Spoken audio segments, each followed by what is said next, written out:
So let's call this meeting of the Master Plan Working Group to order at 1 minute past 7 on Monday, June 16th, 2025.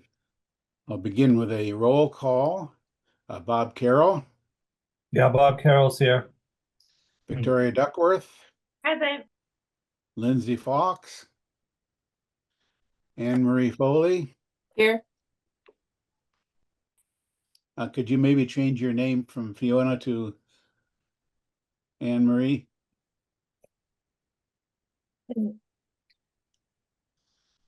Okay, so the other Fiona is Anne Marie. Deborah George, Here.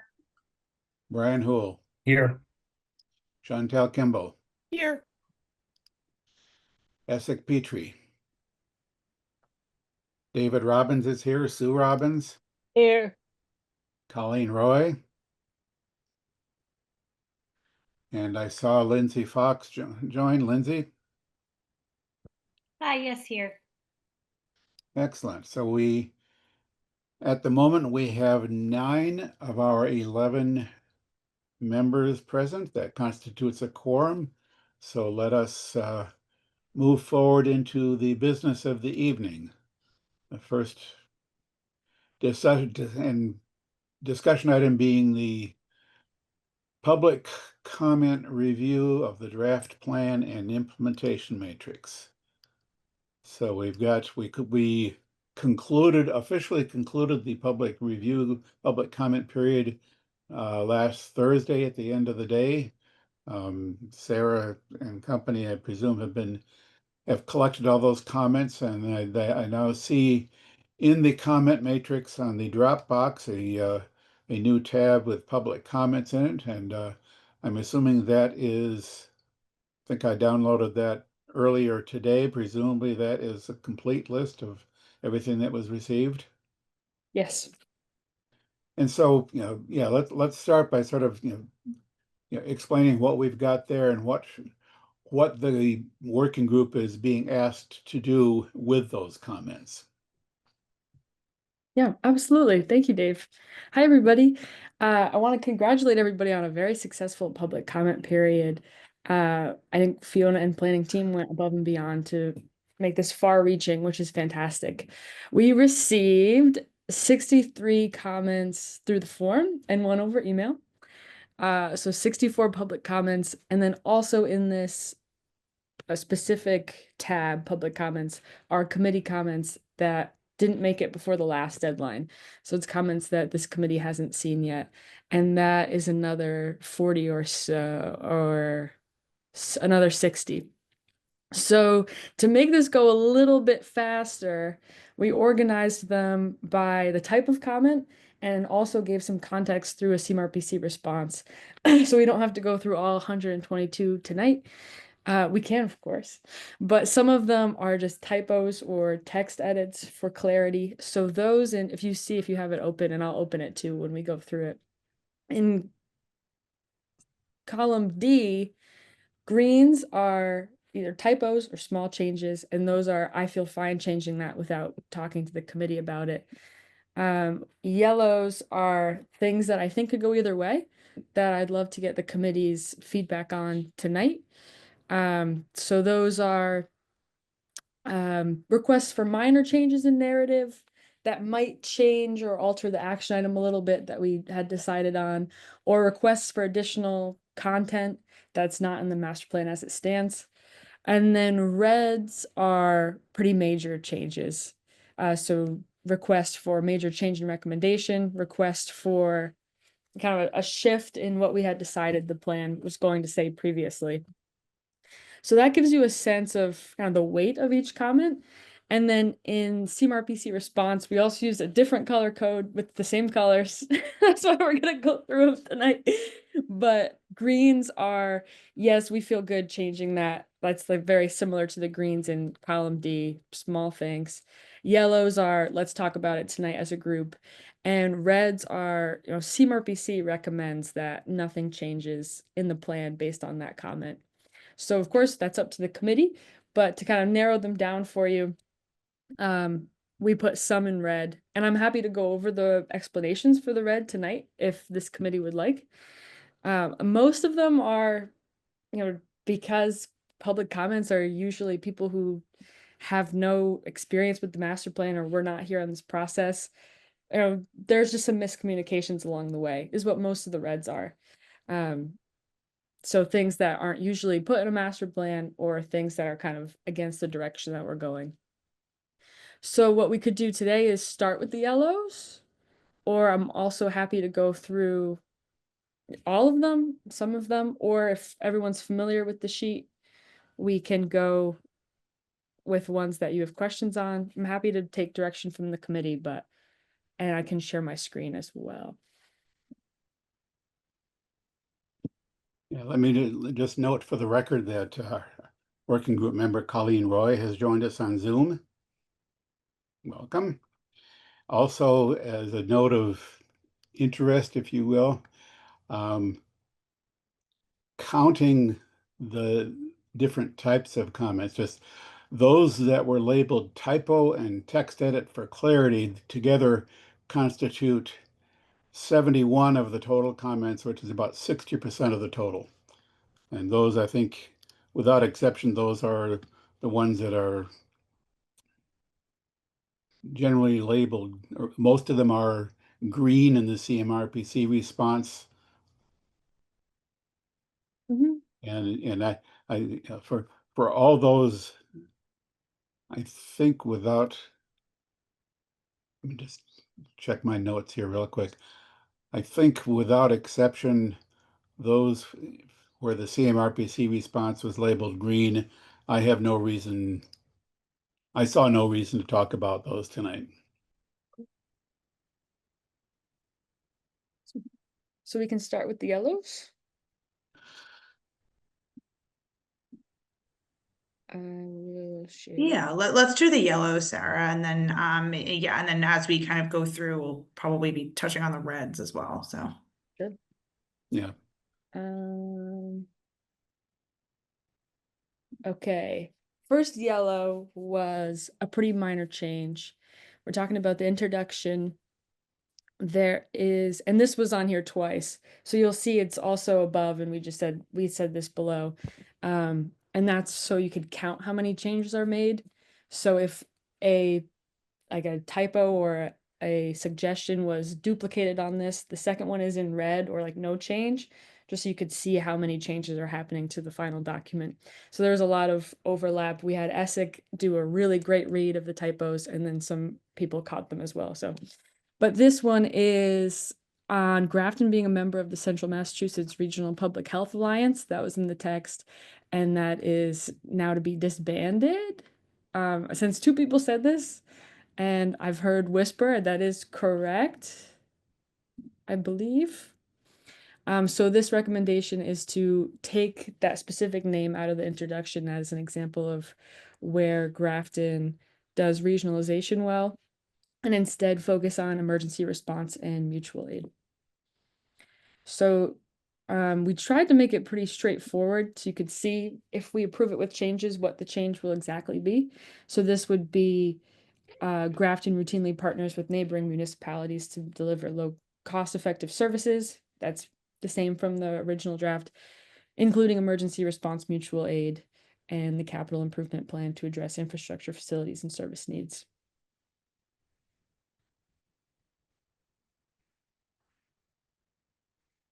Anybody object to the proposed change here? Hearing none. Cool. Keep going. This one is in town services. There should be more charrettes and open meetings on weekends for public projects so all voices can come together. There were a few comments like this on this specific section of how to engage the public in town services and quality of life. So you'll see a few very small changes that they're asking. So this one could be a sentence in action item 1.2.1 saying the town could consider hosting events on the weekends to attract residents who work on weekdays. So this would be a change to the narrative, not the action item title. yeah, just full disclosure. So this was a comment that came out of the library info session. So just, I had, heard this anecdotally from a visitor to the table. And, just in case the committee was wondering how this got there. And to be clear, this is action item 1.2.1 in quality of life. Because that was the better place to put it. So that action item is increase the number of Ask Me Anything sessions and continue supporting the municipal's podcasts for residents to meet town employees and be introduced to town processes. Chantel? Yeah, I just wonder if maybe we broaden it. I don't know if broaden is the right word, but um I think it would make sense to explore whether that would actually increase attendance or um sorry, I'm not verbalizing well at all tonight. So I know it's come up at town meeting or at least once to change the town meeting night, but I don't know that any real surveying or other action's been taken. Like no one's really gone out in any scientific fashion to find out what the best method of communication is and whether weekends make a difference. I don't, I get, maybe it doesn't matter because it just says consider hosting events on the weekends, but I didn't know if it might make sense to include something more along the lines of finding out from residents um, whether weekend meetings would actually increase attendance. Yeah, the other place this could work is the action item after this is assess public meeting processes to determine measures to increase accessibility. And this is a little more broader than that first action item. And is kind of saying what you're hinting at is like, we don't really know sometimes what will work. Right. So including exploring, meetings on weeknights or something to that effect. Or weekends rather. Sue, your hand is up. Yeah, I agree with Chantel. I think it's easy just enough is to put the town should consider and explore, just in that sentence, instead of changing everything else. The Great. town can consider and explore hosting events on weekends, and I think that's pretty explanatory. Mhm. Yeah, there's along these lines, it's come up in one or more conversations I've had recently. That is that in the master plan, we've identified a need to increase and improve and enhance public participation and communication. But in the master plan, we are not proposing, we're not saying how we're going to do that. I mean, we've got some action items that are all about trying to accomplish this without knowing, as of yet, without knowing how we're going to do it. And so we certainly don't need to, in the master plan, and we don't need to, convey the impression that, yeah, we know all the ways that we can do these things. So language like this, suggesting some options, things that the town might want to do, supports the main goal here. Mhm.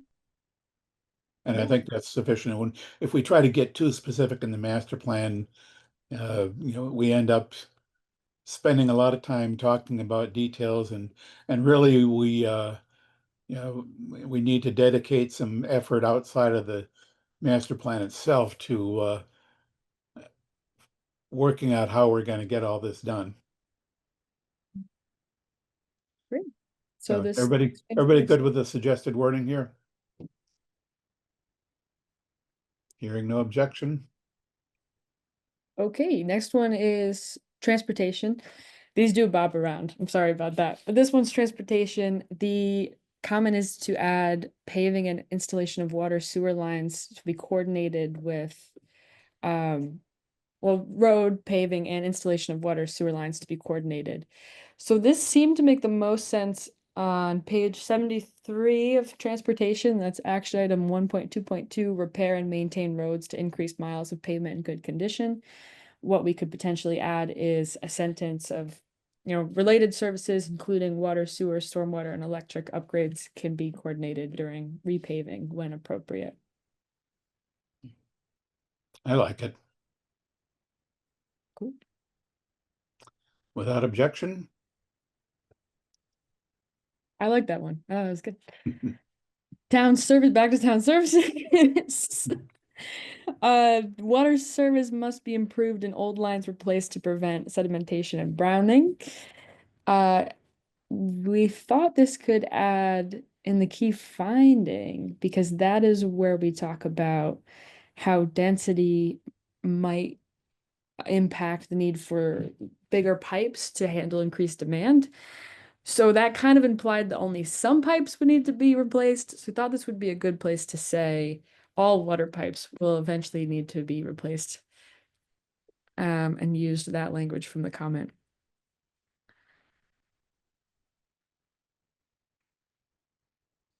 Chantel?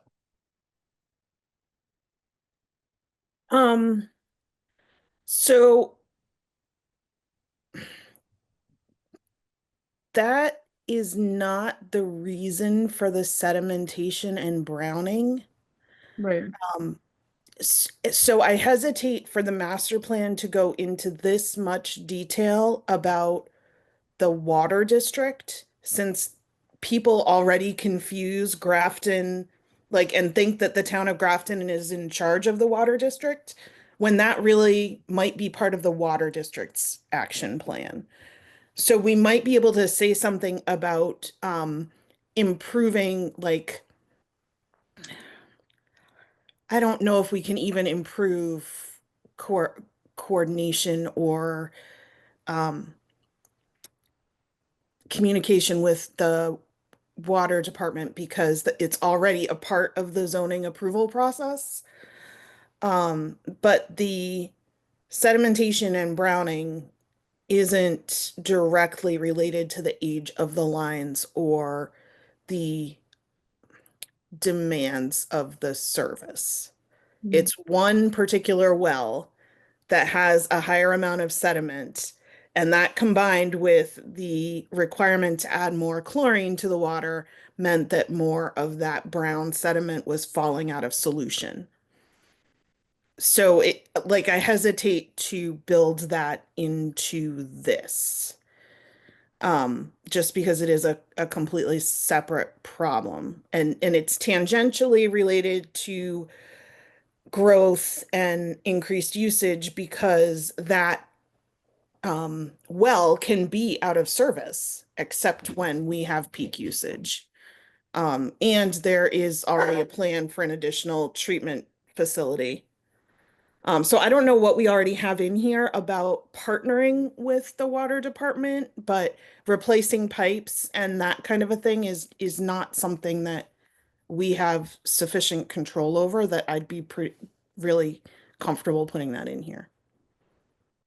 Okay. I think it's Anne Marie masquerading as the second Fiona Coughlin. Yeah, I don't know how I can, Fiona, I'm assuming that you have to change that on your end, not mine. But anyways, yes, it's Anne Marie.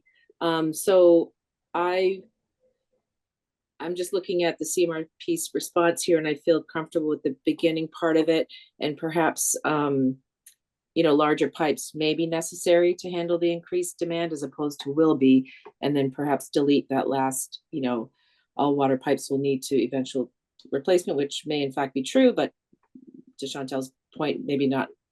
We're not going to put this in the town master plan per se, but I think that leaving the first part of it, and we obviously have a problem with with trying to meet demand ongoing. So I think that increase in water sewer capacity is needed. I fully support the first part of your response there. And in fact, the water district just at their last meeting indicated that they had to turn away a proposal for some sort of an industrial complex coming in because they did not have the supply. So I think it is important to have the first part of it, and maybe just to Chantel's point, just we're not going to talk about whether or not we need to replace all the pipes versus some. So we can do no change? Because this first sentence is already in there. Yeah, Lindsay, your hand is up. Yes, thank you. Yeah, I agree with Anne Marie and Chantel as well. And I do think that the beginning part, the water services must be improved, as growth continues in Grafton, something like that. And that, if that's already there, that's great. And I think that that's a safe thing to put in without overstepping or kind of, confusing, the issues with the water. Thanks. Great. Okay, Chantel again. Yeah, just to follow up, I mean, maybe it would be more appropriate just to add, if that first part is already in there, maybe add a sentence that says something like, it will be important to partner closely with the Grafton Water District. To, for new projects or what have you, maybe just mentioning partnering closely with them instead of assuming that they will, assuming what their needs will be, if that makes sense. Yeah. Molly? And to add on to what Chantel's saying, if we're clarifying that the communication is going to be important, highlighting the fact that it falls outside of the town, that the water district is its own municipality, just spelling it out there so that when people are reading this, that they're aware. Yeah, Yes. and just to make sure we're not tilting towards one water district and forgetting the other. We always need to keep in mind that when we talk about water in Grafton, we're not talking about the water district. We're talking about the two water districts. Mhm. One is more in the public's awareness these days, but they're both part of us and deserve equal attention. All right, so we'll leave this one pretty much as is. Anything else Yeah. on this one? I think we have, yes, we have language on independently owned Grafton Water District and South Grafton Water District and talks about coordinating with them. So I think Yeah. the key findings should cover what this group is looking for, and we'll do no change for this. Okay. Moving on. Transportation, Pleasant Street sidewalks to connect Main Street to the town center. We talk about Pleasant Street as a crash cluster and a dangerous road based on community feedback. What we could add to push even further for this is adding Pleasant Street as a priority road under action item 2.3.2, increase miles of sidewalk for pedestrians. As of now, we do not call out any specific sidewalks. We lean on the complete streets findings for which sidewalks to increase as a separate action item. So that's why I was a little nervous to add just Pleasant Street. And we did Yeah, have a few other suggestions to add other roads. But as of now, the action item calls for aligning with the complete streets findings of which sidewalks should be added. Yeah, I would prefer for us to avoid making such specific, specific streets as recommendations here because we do reference the complete streets prioritization plan, which has a list of 2 or 3 dozen streets where sidewalks are needed. So I think it's that kind of detail where our longer term vision, our longer term objective in the master plan is really not so much some specific areas that need sidewalks as it is making sure we recognize the need and we have the complete streets plan, which goes into a lot more detail on where sidewalks are recommended and a prioritization. So I just do not mention specific streets as is the case here. Lindsay? Yes, thanks. I agree with that. Because I feel like we've been told before that Pleasant Street, they're not able to even put sidewalks on. When we were talking about the development on 59 Pleasant. Yeah. Yeah, I don't know that this is even feasible on Pleasant Street. I don't know. Yeah, Probably best to leave it. Yes, yeah. Some of the comments we've received here are people perhaps not being aware of the Complete Streets plan and other work that's already in progress, but these are things that came to mind of those who are submitting comments, and that's entirely fair. They think of particular examples that are illustrative of a need, and so they're going to mention it here. But yeah, Chantel. I may be remembering this incorrectly, but first, I guess I wanted to check in on whether we were leaning entirely on the Complete Streets prioritization or whether there was some language in there that sort of indicated analyzing our own needs, because my recollection is that the Complete Streets is based on a state formula in terms of what's likely to qualify for state funding. And that might not necessarily align with what residents view as priorities in terms of main arteries for walking. So I feel like Pleasant Street, I know that there are sections of it that they're saying like they wouldn't even like that there's not enough shoulder really to even build a compliant sidewalk. I'm not sure that's a reason to give up on the whole road. I'm also not comfortable calling out streets by name, but I would maybe be more comfortable if there were a sentence that recognized that this state formula and where we're likely to get state funding is maybe not the end all and be all in terms of what streets our residents are more likely to walk on. I don't know if that made sense, but Yeah, I think just to follow up on that, and then there's some other hands raised.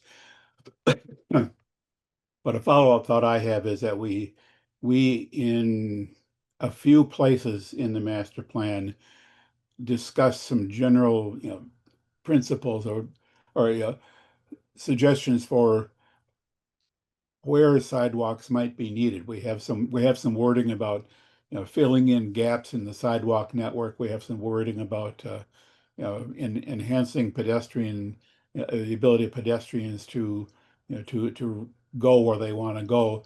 So some kind of generic language like that, where we've identified some of the important considerations for evaluating the need for a sidewalk. Is good to cover that kind of thing in the master plan, but and at most you could use, and I think there's one place that we did use an example of a gap in the sidewalk network, but it was mentioned just as one example of and I remember when I suggested that there were at least two other similar examples that we could have included, but then you don't want to give the impression that you're listing out all the different things that we might need to do. So I'll go to the hands raised, Brian. Yes, thank you.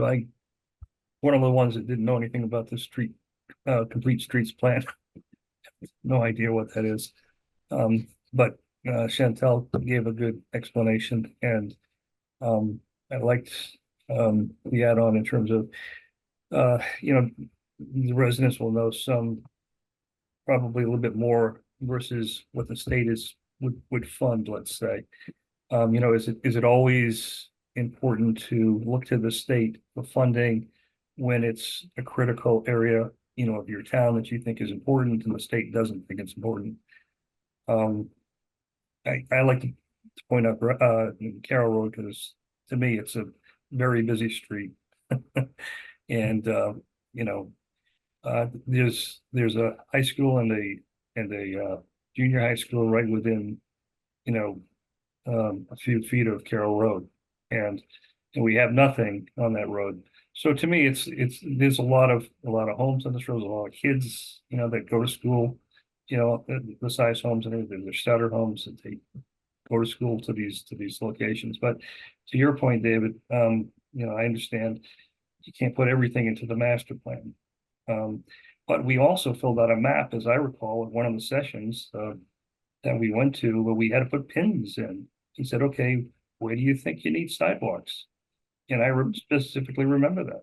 So why did we come out with a plan that said, where do you need sidewalks, and then not mention it in the master plan? That's, I guess, my question. Yes, those roads from community engagement are in the key findings. Okay. We have a list of places that people wanted sidewalks and a list of what people thought were dangerous roads. So that could be for Okay. cars and people. So the key findings kind of roll into the action items of, you know, we should be building more sidewalks and they should be accessible. And when possible, we could align with the complete streets plan. But the key findings really go into everything we learned from Grafton residents on what they would like. And as Dave mentioned, those examples are kind of trickled in. But yeah, we don't like to limit the action items, because then if another street comes up, it won't be covered, kind of thing. Yeah, by the way, Carroll Road is number 13 on the complete streets prioritization list. Number 13. 13 out of 35. Okay. All right. Good to know. Some year. Colleen, This is just a quick question. The streets that have been identified by residents as dangerous, is that verified by any metric to confirm whether those opinions are true or based in any reality? I'm curious because I wonder if people could put their thumb on the scale in any kind of way by identifying certain areas of dangers that might not actually be dangerous. Not saying that happened. I'm just curious. We have table 2 on page 68 is how MassDOT deems roads dangerous or not. So we have 5 roads, or most of them are intersections, that are crash clusters, and these are just reported vehicle accidents. So we compare that to what people have been saying, and there is a lot of overlap, of course, but that I think gives a little zhuzh behind it of the most dangerous in town. okay, so on this particular item that we're looking at here, is the consensus of the group that we should not name any specific streets here?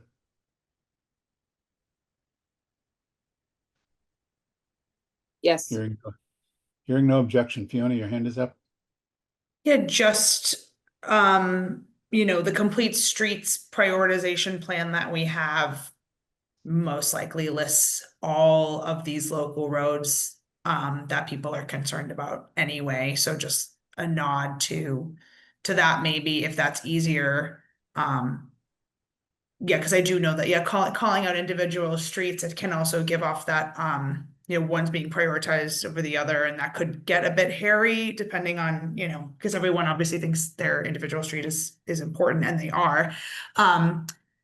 Yeah, and I also just clarifying that, yeah, complete streets is the jurisdiction of that is obviously only local roads, and just you know, I think there was a comment earlier about streets kind of being deemed unsuitable for sidewalks. So yeah, I think, you know, there is valid point with that, but there also, you know, streets, it'll be expensive, but streets can be modified at any time. You know, there's a lot of coordination that is involved with that, like taking of property and expanding the roadway and what have you, but you know, nothing is, you know, in terms of installing a sidewalk, like it could be done if there was community, you know, support behind it. And I've seen sidewalks go in on streets that are really teeny tiny.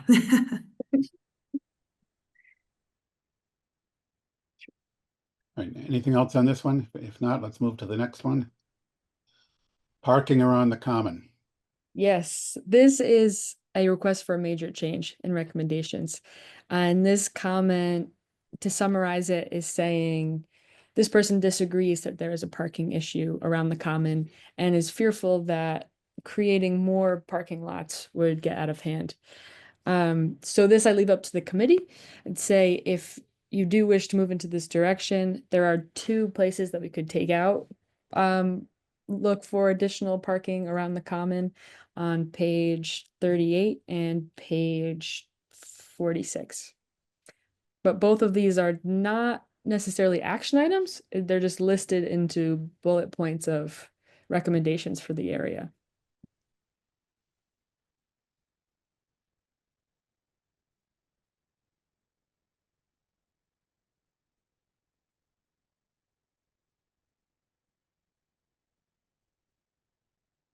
Any thoughts or comments on this one?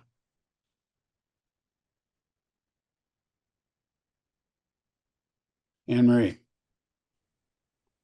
While I appreciate the feedback, for me, I don't agree with us changing what we have in the plan based on this comment.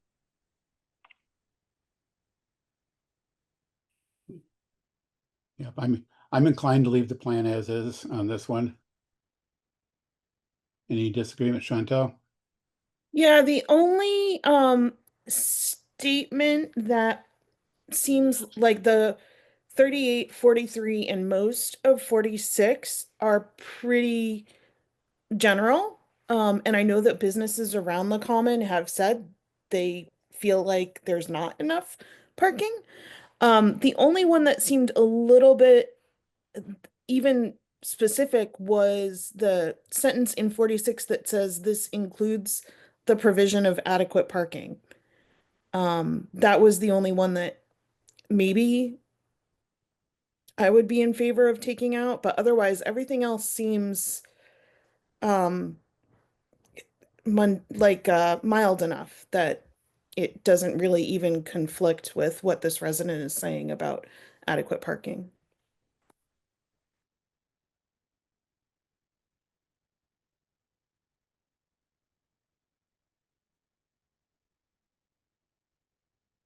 So Chantel, you were suggesting taking out the one sentence that says this includes the provision of adequate parking?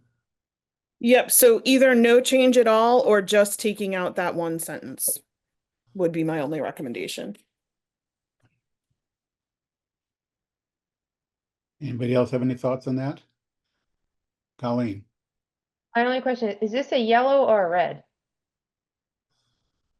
This is a major change, so that's why it's red in D, but the response from CMRPC is yellow. This could go either way. Two color coding. Well, if I don't hear any objections from anybody else, let's go with Chantel's suggestion of just removing that one sentence, and leaving everything else as is.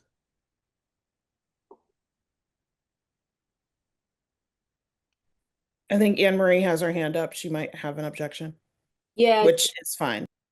yeah, just for I'm not what it's married. worth. For what it's worth, I would rather leave it as is. I wasn't sure that we were moving ahead. So I didn't want to take out that provision. All right. So So no change? let's Victoria. Yeah, I'll throw my hand in the ring. I agree with Anne Marie. I don't think we should remove it. We're a car dependent town, so I think it just makes sense to Yep. point out that the parking is a requirement. All right. Anybody else want to weigh in on this? Anne Marie, your hand is still up. Oh, thank you. Okay, so on balance, it sounds like we're more inclined to leave it as is. All right. All right. Next question is back to town services. This is wondering why Nelson Park / library is not a potential for some of these projects. From what I understand, the land and library were trusted to the town and managed by their own board, but has the area been considered for taking on some of these goals? I saw this. If the committee would like to make a change, I think this would be more appropriate under open space and rec. There is an action item 1.3.3, expand open space and recreation facilities into areas lacking amenities. And then I added some language that could be used, consider additional use and amenities at Nelson Park, attached to the Nelson Library in North Grafton, sees occasional use as a recreational field, which is correct, I think. Check me on that if I'm wrong. This town-owned asset could be optimized through additional maintenance and amenities such as storage sheds, benches, and lighting. Yep. I think occasional use as a recreational field is probably, the word occasional is probably not right there, because it sees a lot of use through the, particularly with the Little League, I know uses a lot. And so I think it sees substantial use as a recreational field. And they have, over the years, some amenities have been added to it. Perhaps more could be done, but you know, it does see a fair amount of use already. Anne Marie? Yeah, just to, I guess, piggyback to what you just said, I think occasional is an understatement, and it is actually quite well utilized, not by Little League, but by the Girls Softball League. So in the summer, it's quite well utilized. And then additionally, there is a trust that oversees, the usage of the facilities, et cetera. So I would not be in favor of us putting specific language into the master plan as to the future of those facilities per se. Perhaps we could make recommendations to the trust, or people in recreation in the future could make recommendations to the trust. But I think that happens actually at this point. Yeah. So. Yeah, if I'm not mistaken, we did the recreational facilities strategic plan. Oh gosh, no, I don't remember for sure. I think they may have mentioned Nelson Park. Chantel? Yeah, in addition to that, there's some pretty specific language in the trust in terms of what its allowed usage is. So we don't have legal flexibility to just say, hey, this is a town building, let's do something different here. I'm pretty sure there's even language in it that says there has to be a library on the property. Like that was one of the conditions of the family having gifted it to the town. So I mean, if we were going to change anything, I think it would be, it would need to be pretty general and maybe a statement about partnering closely with the trust that oversees Nelson Park to ensure we're optimizing usage or something along those lines. Yeah, the limitations on that land, the terms of the will, basically, as you noted, required the town to maintain a library there, and it limits the use to, and I think the limitation on use is pretty broad, to recreational use. So it's dedicated for use I used to know what the words were, and I could look them up if I had time, but I'm not going to take the time now. But it's basically it's dedicated to the town for use as a park / recreation purposes. It's managed by the Nelson trustees, and the land is owned by the town, but I think it's technically owned. No, maybe it's owned by the trustee. I don't remember. I think it's technically owned by the town, but managed by the trustees.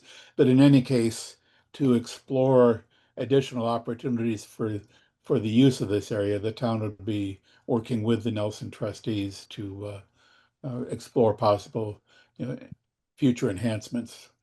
Sue? I'm just agreeing with Chantel and you that we need to partner with the library trust. I was always under the impression that the library trust owned land, that was their land, it wasn't the town's, but I may be wrong. It's been a long time since I read the trust. But I think partnering with the trust, who does have the authority over what they can do, seems to be the only solution for that. So I agree, we just, with David and Chantel, we just partner with them and work something out.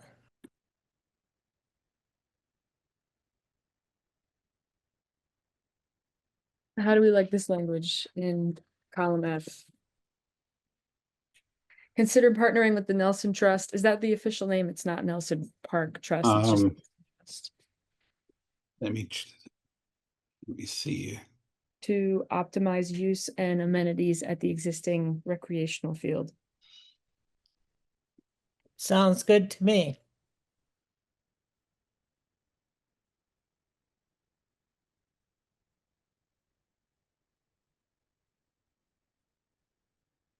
Yeah, I'll have to double check on the official name. I don't want to take this. I've got it somewhere on my machine here, but rather than I taking think it, look. I think it might be Nelson Memorial Park and Memorial Library trustees. It's Nelson Park and Memorial Library. But if you're looking for the name of the trustees, it's the Nelson Memorial Park and Memorial Library trustees. So I think either would work. And this really isn't a departure. Sorry, I just hopped in without being called on, but it's not a departure from what is happening currently, just FYI. So is that a continue partnering? Instead of consider? Yes, That would be my preference, yeah. yes, because the town has been partnering with the trustees for ages on this. Great. So we ready to move on? Any objection? Move on. Okay. This one is multi-chapter. The old BP and Pepperoni Express. So we talk about this area in a few different chapters. It's in the natural cultural chapter as introduce additional natural amenities. I remember when we talked about that, we were considering that area especially. The economic development chapter talks about it for the vacant storefront programs. Most of the recommendations in the economic development chapter keep it pretty broad for recommendations of all the village and commercial districts. So I didn't have a good example of what adding more information about this area could look like, but definitely open to it if you think there's another specific way we could address this area. Yeah, I think that we've adequately addressed this area of town already. The specific issue of two buildings that don't look so great is that's another one of these specific things, like specific street names that really don't belong in the master plan. Victoria? I was just going to say the same thing. My guess is that the individual that wrote this comment was probably reading one of the sections and this area specifically popped into their head, and that's why they wrote it down. I think it's self-referential, and I agree. Same thing as sidewalks. We shouldn't add it specifically. Yeah, Fiona? Yeah, I was just, I'm not on, obviously I'm not in the group, so I'm trying to kind of not, insert to be too much, but I definitely would be concerned about reducing commercial areas. Would not be preferable. So do no change for this? No change. Anne-Marie? Yeah, just not this specifically, but I just wanted to confirm that somewhere in the master plan that we addressed just parcels like this that have been, basically it seems that someone has walked away from it. Is that anywhere that we will continue to, try to work with landowners to make the best use or highest use of properties, period? Yeah, I think we have several action items in the economic development chapter that are aimed at enhancing and encouraging business and commercial development and retention. Okay, great. Yeah. I think the most direct ones are about certain grants that the town can partner with, but those do kind of assume there is an active owner to communicate with. But yeah. Okay, we'll do no change. This one is on town services, supporting the library. Please have them stay open until 5 p.m. on Saturdays. 2 p.m. is too early to close. Would be nice if there were at least a few afternoon hours on Sundays. So I think the closest to this is action item 1.3.1 in town services on page 102. We call for an increased capacity in teen services and programming. And narrative calls for additional library capacity specifically for the teen room as the thing that came up most specifically. We could potentially stretch this to full library capacity under objective, just above that action item. There's a sentence that says the library is in need of additional staff to support passport and notary services, art gallery plans, and 3D printing. We could potentially add an additional hours to that list of why additional staff could be used.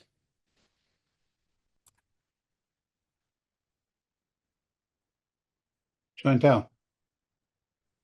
Rather than specifying additional hours, could it say something along the lines of exploring hours to support maximum usage or something more along those lines, or optimizing hours to maximize usage?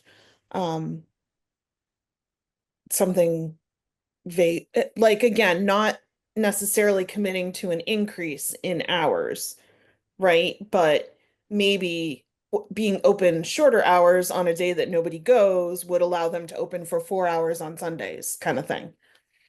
And again, I don't know all the details of that, but I'd hesitate to commit to expanding hours, if that makes sense. So I just think, I agree, but I think the library trustee has a lot to say in this. I don't think that Evan can just go ahead and do all of this. The library trustees, especially runs the library, and they hire the director. So I think we should say something to the effect that we will partner with or work with the library trustees to increase the capacities, et cetera, because I think we have to go through the library trustees. Correct me if I'm wrong, but I thought that's how it was set up. yeah, and in fact, you don't see it in the master plan document necessarily, but in the implementation matrix, the action item implementation matrix, the library is identified as the primary responsible agency for this, and we may see that in a number of cases. You don't, you don't see in the narrative of the action items here, you don't see who we think is going to be responsible for doing all that. But in this case here, the implementation matrix is going to identify the library as the primary responsible party for implementing this action item. So it's on them to work out what they are going to do to implement this action item. And the action item 1.3.1 is specifically talking about capacity for teen services and programming. There may be either that action item might be expanded, or there may be another action item under which this belongs, or maybe the question of library hours really isn't a topic for the master plan per se. Anne Marie. Yeah, that would be my point, is the goal of the master plan is not to micromanage how any department is being run. And this, this type of feedback should be given directly to the library and or the town or the trustees, but I don't think that this has any place in the master plan. We're not micromanaging or even managing services to this degree.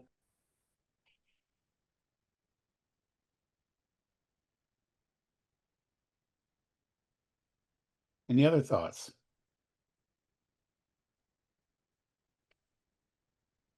Colleen? So when we were talking earlier about more Saturday events and Saturday meetings, the way we worded it that way, could we make it kind of just vague to potentially look into at all, or is it just something we don't want to touch at all? Because I don't want to necessarily negate this feedback at all. This was a pretty big project that the town invested in, and people want to use it more. And if we had it open more, maybe that does create more opportunities to have meetings during that time people were requesting.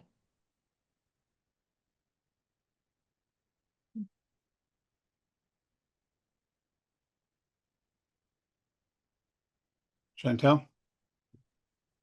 I'd be in favor of something like Colleen was suggesting, where it's broad enough to indicate that we think it's a priority for the hours to align well with residents' needs, and sort of for residents to have as much access as possible without being so specific that it feels like we're micromanaging. Right? So like saying increase hours feels like we're micromanaging. Specifying how we optimize hours feels like micromanaging, but indicating that like we want there to be a spirit of the library being open at times that really serve the public, that to me feels very broad and something that's very aligned with what a master plan should be doing. We have a sentence under 1.3.1 that says library staff have encountered large demand for after school and weekend services for children and teens.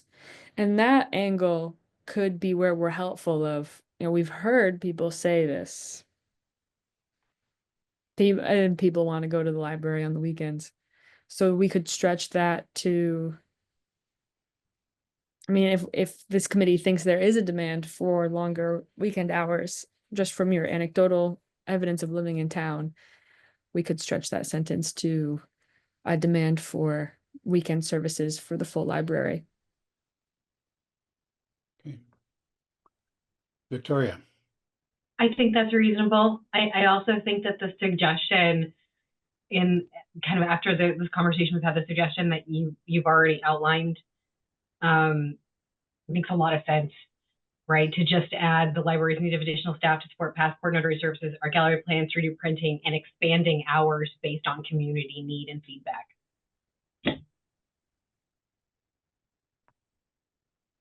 Anne Marie? I'm all set. I don't think that, yeah. I disagree with putting any of this in there, but I'll leave it at that.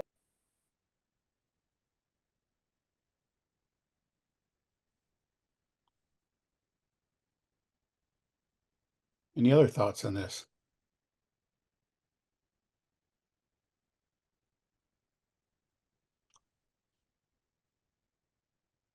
So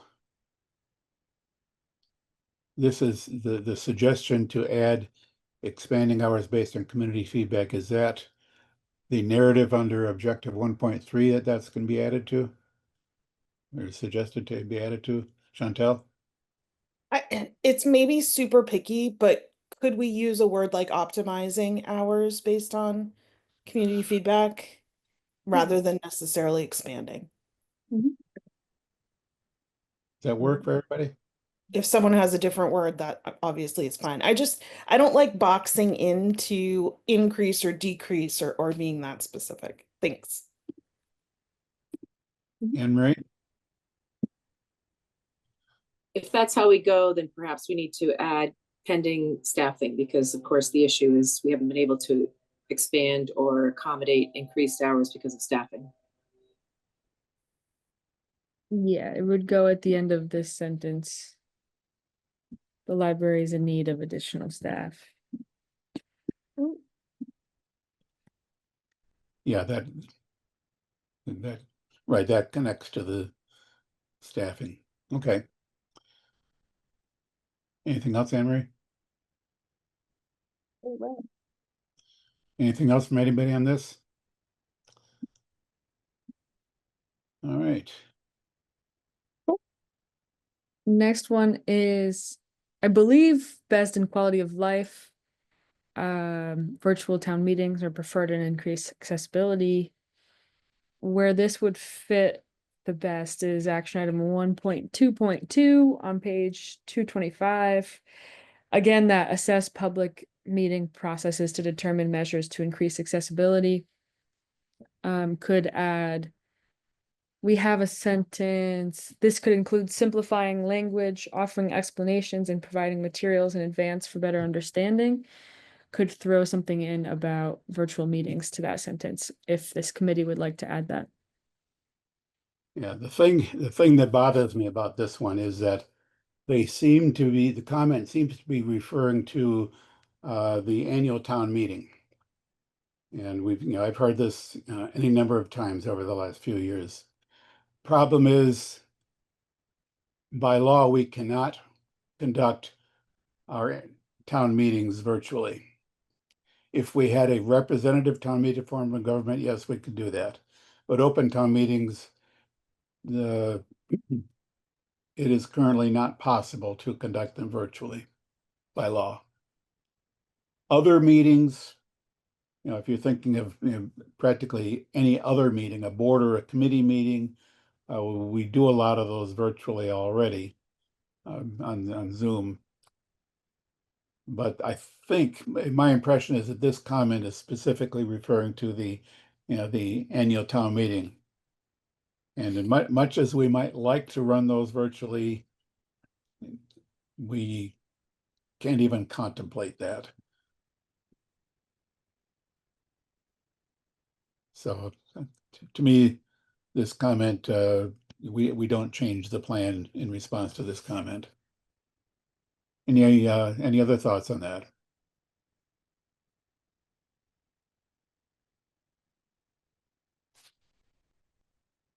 Brian? Yeah, I agree with you, David, but the maybe the access to streaming for people that can at least view the town meeting versus participate in it. I understand your point. You can't participate virtually because it's legally not possible. But would giving more access to more virtual type of, I guess, streaming, if it isn't already happening enough, I don't know. I know they do record these things, but I don't know how much, to what extent. That's my only point. Yeah, I think the quality of life action item 1.2.2 assess public meeting processes to determine measures to increase accessibility. Now that, public meeting processes in general to increase accessibility, yeah, we've got some, we could, to the extent that it is at all feasible or permissible, no doubt we can do more to make virtual meetings accessible. We have quite a few boards and committees that do conduct their meetings on Zoom or hybrid, where they're broadcast on local cable and accessible on Zoom. And we have some that still don't, some that don't. So encouraging more board and committee meetings to be done or to be broadcast live on cable and or Zoom is certainly a part of, at least an implicit part of this action item. And maybe you don't need to, I don't know, if you want to add something to mention virtual meetings as part of the topic of public meeting processes in general as one of the possible actions that can be taken, yeah, we could do that. I just, I don't want to give anybody the impression that we could do and just for the annual town meetings, those are barring technical difficulties, those are broadcast live on cable. You know, so people can sit at home and watch those. They just can't participate. That's already there. Anyway, Colleen and then Sue. Is there any way we can reference the select board policy that encourages these committees to be recording themselves? Because we still have a number of committees that are opting to meet in G and they aren't recording. Trails Committee comes to mind, Historic comes to mind, and one of them even got an open meeting law violation and said that they would be recording themselves and they still aren't. And so just the enforcement mechanisms of what we already have in place. So by referencing the select board policy of that recording to help that increased accessibility for people to watch would be important, I think. Okay, Sue. I think that this is referencing just the annual town meeting in the spring and in the fall. I don't think they were talking about any other meetings because they're talking about the kids have to go to bed at time and then the seniors can't drive at night. So I think this is specifically for town meeting, not meetings in general. Right. Yeah, the comment here is specifically about town meetings. Agreed. The action item that's mentioned here is not specific to town meetings. So although, so what we may be talking about here is, do we expand the text under that action item to specifically mention virtual meetings, knowing full well that that doesn't apply to the formal town meetings? Lindsay? Do you think it's worth mentioning that it, you know, if they're referring to the annual town meetings, do you think it's worth mentioning that like we can't, it's like legally they weren't able to do that? You know, just so that way it kind of answers that question. Or do you think that's not really important to go into the master plan? I think that might change in the next like 20 years or something. Yeah, the thought crossed my mind that we could take every one of these public comments and publish the list of comments with an explanation of how we responded to them. But I don't know that we need to do that, and that's some extra work maybe. And we've got enough on our plate just to finish up this master plan document itself. Going back to that quality of life action item that's quoted there, to the best of my recollection, that is not in a context that is specific to the annual town meetings. Chantel? I'm trying to remember, but I feel like there is something in there about exploring barriers to attendance and trying to resolve them.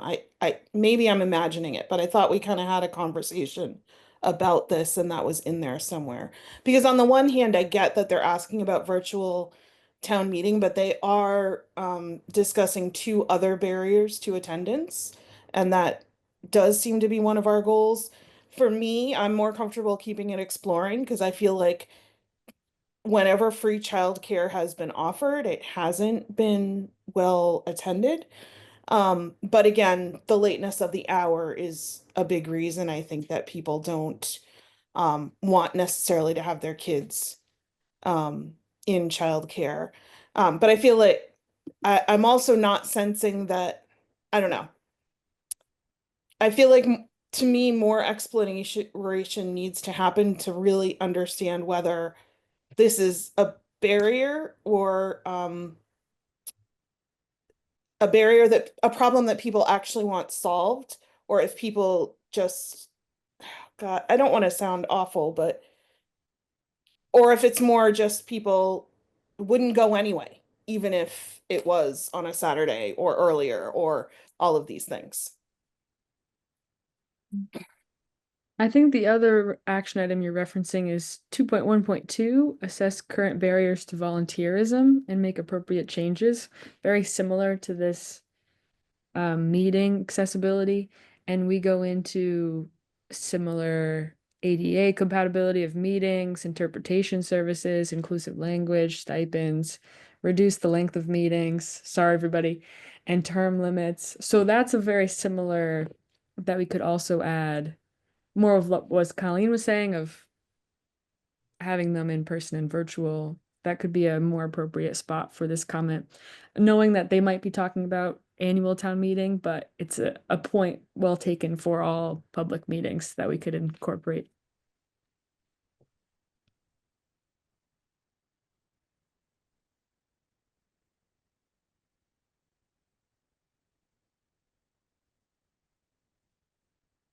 Brian, Yeah, I'm trying to recall, didn't we have some town meetings on a Saturday a few times? I mean, I recall that being out in the football field or something. During coming in- COVID.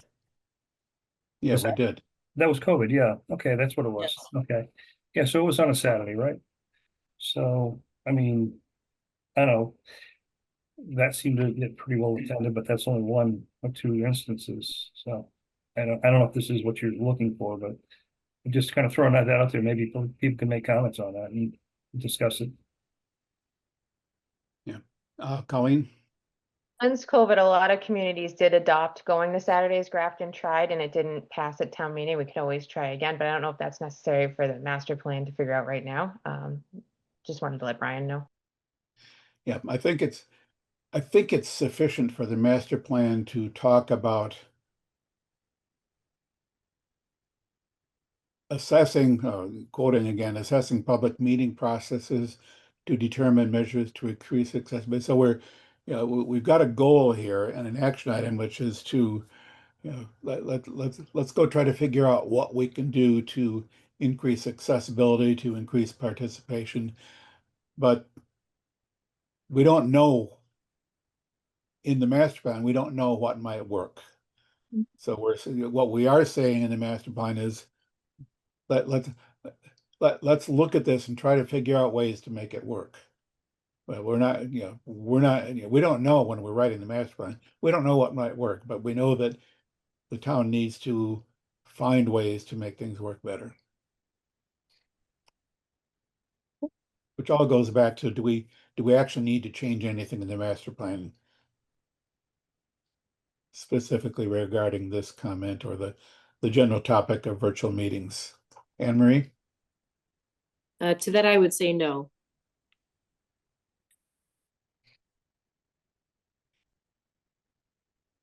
Any other thoughts?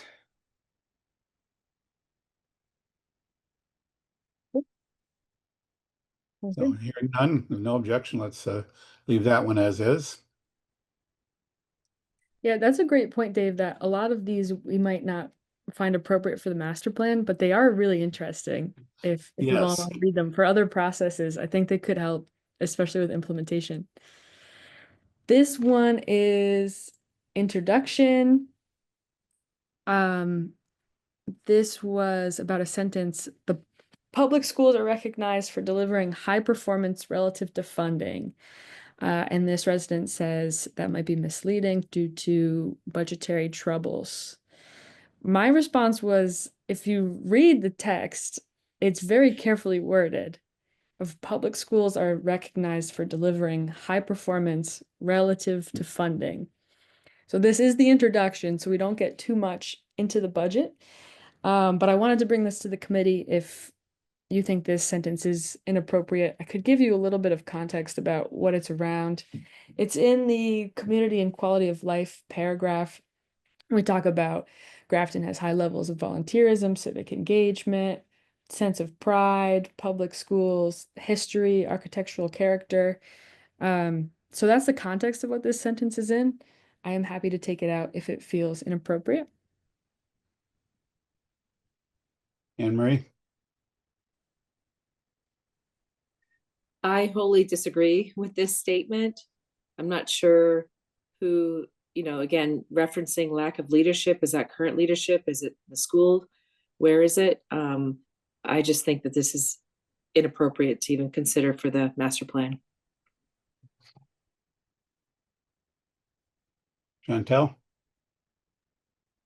Yeah, I agree that we wouldn't want to say anything about lack of leadership. I understand why the person is confused because I think they're reading this sentence as saying the public schools are well funded, right? Like I think they're saying instead of like tied to the funding, right? Like we fund our schools, like we're very lean. We're a lean town and we get great results in spite of being lean. But I hear what this person is saying without all the noise about the leadership and what have you. But I think there's got to be a way to tweak the sentence just to make sure that it's more clear that our funding, like we don't spend boatloads of money, right? Like if Newton and Weston are having problems in their schools, like that's a big problem. Like we do well because for a whole lot of reasons, and money doesn't necessarily buy quality. I also see the point of after the budget discussions this year, in order to maintain the level of service that we are currently providing, unless we have some amazing revenue stream come in, we're going to need resident support. We're going to need elected official support. We're going to need, to it's going to be a pretty critical year in terms of Grafton determining whether they want to continue where we are and fund in order to continue to achieve those objectives. I don't necessarily think that that's a problem for the master plan to solve, but I also don't think it's appropriate to leave it out altogether. So I see lots of other hands, so I'll leave it at that for now. Okay, Colleen? I think Chantel kind of just offered a solution where in the yellow section, the public schools are recognized for delivering high performance relative to lean funding, and just include the word lean there. With that, that's not going to get too specific, but it still kind of acknowledges that we are budgeting as tightly as possible. And I don't know if we want to mention our reliance on overrides. I mean, we are in a structural deficit. We have been now for over 10 years. I don't see us getting out of it in the next 10 years, but I don't know if it's appropriate for this particular section. Okay, Bob? Yeah, do we know if this item and the next item, were they submitted by the same individual? Because if you read both of these together, there definitely seems like an agenda here. Yeah, there were a few in a row. I'm not sure if it's the same person, but they were in a row about the schools. Yeah. So yeah, I would support the lean funding comment on the prior item. On introduction section. Yep, that's basically a true statement that Yeah. up to now at least, our public schools have been recognized for delivering high performance relative to the funding they have available. And so, and lean funding is probably a good way to characterize that. Any other thoughts?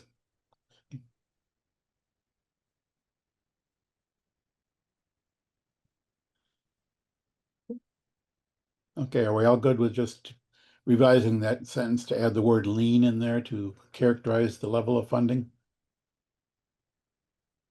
If CMRPC comes up with a prettier way to say that, like, and make it more clear that it's a contrast with the funding and not that we're patting ourselves on the back for how much money we're putting into the schools. I like lean. Okay, anything else on this one? Moving on then. Okay, we had, so this is now committee comments in yellow. We had a request to add a trail map. It was under transportation, but I think it would fit better under open space. I don't believe we have an accurate trail map layer of every single map, and I get a little nervous with trail maps because of ownership, and some people think some trails are real trails, but it might just be on the low. If Grafton has a map that you would like to add, maybe of just land trust land or something like that, we could add it. But I don't think CMRPC at this time has an accurate layer. No, trail mapping to date has been fragmented and incomplete. So we have, a few different sources of trail maps, all of which are partial. Mhm. Many of them of which have not been vetted in any formal way. And so there really is no trail map that exists that I think would be suitable for inclusion in this master plan. I know we have some folks in town that between the Conservation Commission, the Land Trust, the Trails Committee, all have an interest in working on improving trail mapping, but yeah, it's not there yet. Brian? Yeah, Dave, I'd just be asking you what you'd be looking for, because I haven't looked at it lately. I thought the land trust trail maps were kept up to date, but I haven't looked at them in a number of years, so it could be different now. But what is it you're looking for that would make sense? Yeah, I don't even know. And part of my issue is that, and I'm not the one who's looking for these trail maps, but I know it's come up in discussion. It came up a lot in discussion when we were updating the open space and recreation plan, and it continues to come up every so often that it sure would be nice if we had. In fact, there, off the top of my head, I don't remember if we have an action item here in the master plan, but I know we do in the open space and rec plan, action items to develop, improve, enhance, and develop better trail maps, in part to support emergency services. I mean, there's a lot in there about that, recognizing the need to develop more complete and comprehensive trail maps, but to my knowledge, we don't yet have anything that would. Perhaps you would be looking for a map that shows you every trail in town, including connections to trails in adjacent towns, and accessibility limitations, open to the public, not open to the public. Who do you have to ask for permission to use the trail? What condition is the trail in? Is it suitable for horses? Is it accessible for people with disabilities? Where can you park to get there? Where are the trailheads? Are there any amenities along the way? I mean, there's a lot that you might imagine putting into trail maps, and I don't see any such maps being available that are sufficiently complete to pop into this master plan. So Fiona, your hand is up. So the Conservation Commission has been going out and physically mapping trails within their jurisdiction. It's a kind of an ongoing project. It obviously takes some time, and it obviously depends on availability of staff around other duties, but it is underway. And I do remember, we had a meeting with the Trails Committee regarding mapping and accuracy of mapping, because there's a lot of trails even on the Grafton Land Trust page where I think that they're looking toward all trails and those types of more larger scale websites, and sometimes those aren't accurately reflecting the limitations on the ground. So I just kind of more of a comment of, there is mapping going on, so I'm not sure if we want to just acknowledge that in some way, or just say in a more general sense that that's happening. Yeah, it's challenging because all trails will say a lot of people utilize that app, but it's not always accurate. So I wouldn't want to use any of that data. I can get I think it's kind of too late, but I think, if you needed more information from the Conservation Commission about what they did to like plop in a sentence or two in the narrative, can get that quickly. We have a paragraph in open space. Most Grafton Land Trust parcels are promoted and have trail maps available. Conservation lands in town are promoted on Conservation Commission page of the town website. Access points and parking areas are noted on trail maps. Okay, I think that's perfect. Lindsay, your hand is up. Yeah, I was just, I agree with Fiona about, maybe it's a good idea to mention that even though, we don't have it right now, we're working on it. And, with this, the Trails Committee is pretty new, I think, and just kind of mentioning, trying to, make an effort over the next few years to, get more accurate trail maps and, increase connectivity and things like that. Mhm. Yeah, I think that should be covered well in that action item 1.2.2. It's called prepare paper and digital resources promoting the town's recreation facilities, public open spaces, trail systems, and other resources to new residents and visitors. So it goes over just basic trail mapping, but also how to make them even cooler. Yeah, so I think sounds like we've got this adequately covered, given that we don't have any really neat trail maps that we can pop into the document right now. Move on. Move on. The next one is also transportation. This is the objective on groundwater contamination. The comment is that this feels out of place in this chapter. The CMRPC recommendation is to keep this in because a lot of this falls under DPW, and a lot of the grants for stormwater are under Massachusetts Department of Transportation. So we like to put them in here, even though it is a shift from sidewalks and bikes. Just looking at the audience of every chapter and how we could reach people with climate information. But I'll put it up to committee if you'd like to take out this objective or potentially put it somewhere else. I will say that when I first read this in its place in the transportation chapter, it struck me as a bit odd.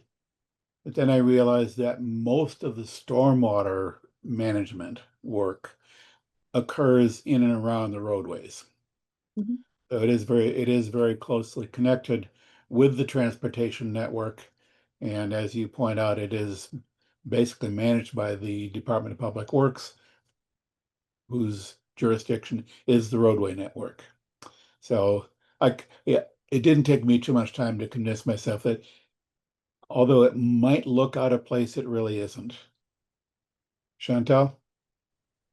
Could we just put something in the title of the objective, specifically referencing roadways, mitigate groundwater contamination from roadways through stormwater management, or mitigate groundwater contamination through stormwater water management of roadways, driveways, parking? You know what I mean? Like if we just put those words in there, then it might make that connection easier. Yeah, looking at the action items, it covers culverts, design along the roads, and just general MS4 requirements. So it's pretty broad, but we could say something like mitigate groundwater contamination from the transportation network through stormwater management. Perfect. I love that.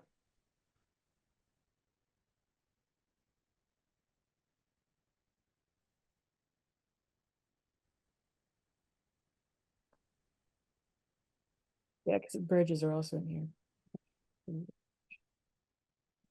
Cool. Does that look good? Anything else on this? Everybody comfortable with this? Yep. Okay. All right, next. Transportation, page 88, we have an action item on electric vehicle charging on public property. And this recommended change was to also include private property. And I would recommend keeping this action item to just to public, thinking about the jurisdiction of this plan, but open to comments. This is page 88. Anne Marie. I agree with your recommendation. Yeah.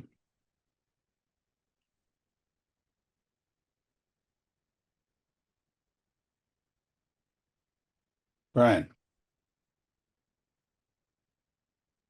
Well, we're partnering with businesses all the time in town to do certain things. I mean, I don't think it's much of a stretch to partner with them for electrical vehicle charging. on private property, if that's something we want to do. I don't know to what extent do we need to mention it in the plan here. Um, uh, because it's very specific. But we, that's something that towns do all the time. Working with businesses. So it's not, I don't think it's unusual. Yeah. Maybe. I think my logic here is this is more of like a free market discussion Hmm. rather than something that the town would need to partner with businesses. It might just come naturally. Yeah, one thing that we do see with from the planning board when we see someone come in with plans for a business, they will fairly typically include EV charging stations. I don't know. I don't think we currently are in a position to require them to provide EV charging. From a town level, there may be some state incentives or programs or regulations that may direct them, but other than encouraging people, businesses to install charging stations, what other forms of partnership? I mean, when I hear the term partnership, I tend to think of us providing them with some financial incentives of some kind. And I don't know Maybe- what the Yeah, opportunity. maybe partnership is a little too strong of a word. I think you're right. I think maybe that's not necessary to say partnership. Maybe encouraging, I don't know. So I think we should just keep it public property. I think we're gonna open up a big can of worms if we do anything differently. I just like it the way it is. yeah. Fiona? Sorry, that was an accident. Okay. Yeah, in terms of an action that the town can undertake here, yeah, for the town to proactively, install EV charging stations on all town property over which we have control. That's what we're already recommending in the action item. Beyond that, I don't know what else we want the master plan to say about this. Right. And the state does, through stretch code and other regulations, require, installation of EV spaces. Some applicants proposing new development will go beyond the minimum, which is great. Yeah, it's kind of handled, at the state level, when we adopted the stretch code, and the building department kind of handles that as well. So is there So no change? unless I hear an objection, I'll say that the committee says we're fine the way it is. Great. Next one. Okay. This one is on land use figures 41A and 14A and 14B. So these are the density maps, and there's a suggestion to change the color. Right now, red is the least dense and blue and green is more dense. I think we discussed this, but I couldn't remember. Yeah. I don't remember us discussing the color scheme. Okay. We had some issues with the map being less than ideally readable, between some of the issues around the blank areas on the map and some terminology. Now, since this is my map, I'll say first of all, if the group would like to see a different color scheme, I could create a map using any sort of a color scheme, almost anything. I mean, but if we wanted to make red dense and green not dense, I could do that. However, the implication of using red for high density is red is bad. And I don't think, in the context of everything we're recommending in this master plan, I don't think we want to convey the impression that high density is bad. And in fact, that's why I chose the color scheme I did, with red being the least dense and green and blue being the most dense, because I did not want to imply that density is bad. So, like I said, I can change the color scheme if the group so desires. So, Lindsay. Yeah, Dave, thanks for explaining, why you did that color scheme that way.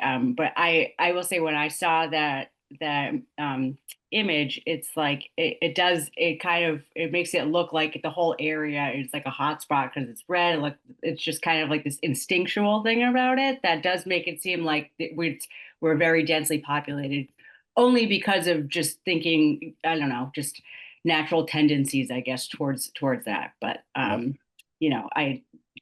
thanks for explaining your rationale. Colleen. Could we grayscale the map? So the dense areas are just darker and the less is lighter, but it's all the same gray, so it doesn't imply anything other than light and dark. That could be done. Anne Marie.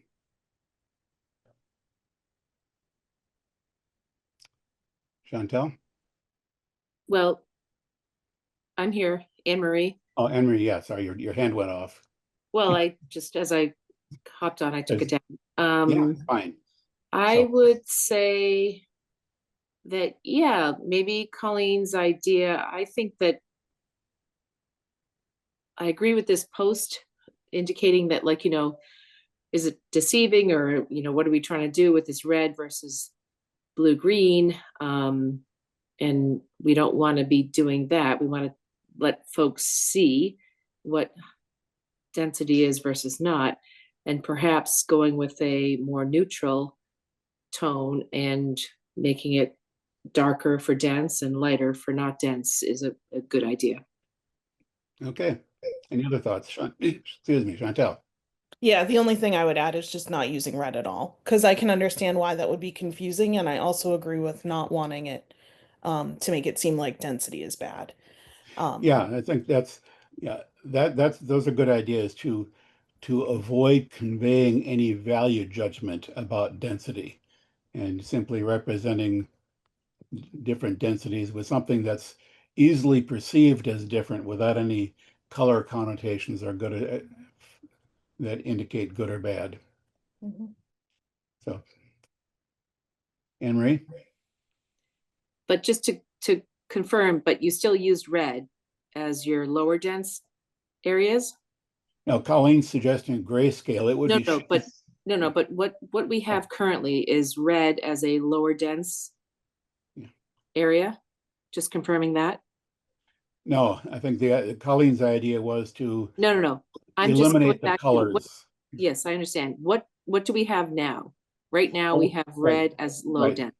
Right. The map now is red is the lowest density. Okay, so you have red as a low dense area. Just confirming that. Okay. Okay. Yeah.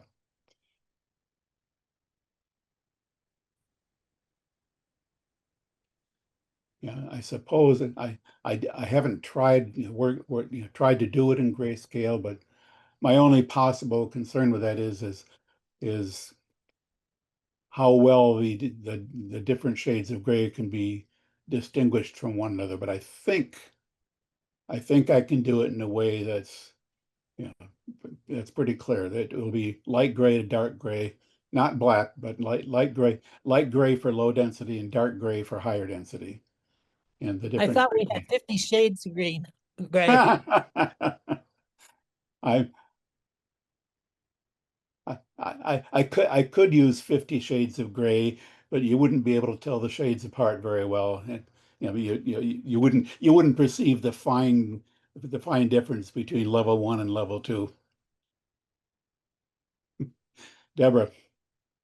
Since the issue seems to be the association with red, you could just try changing red to violet, which doesn't have the same associations. It may be easier to read than a grayscale map. Yeah, well, I'll tell you what, I will do a direct grayscale version and I'll see what that looks like to me.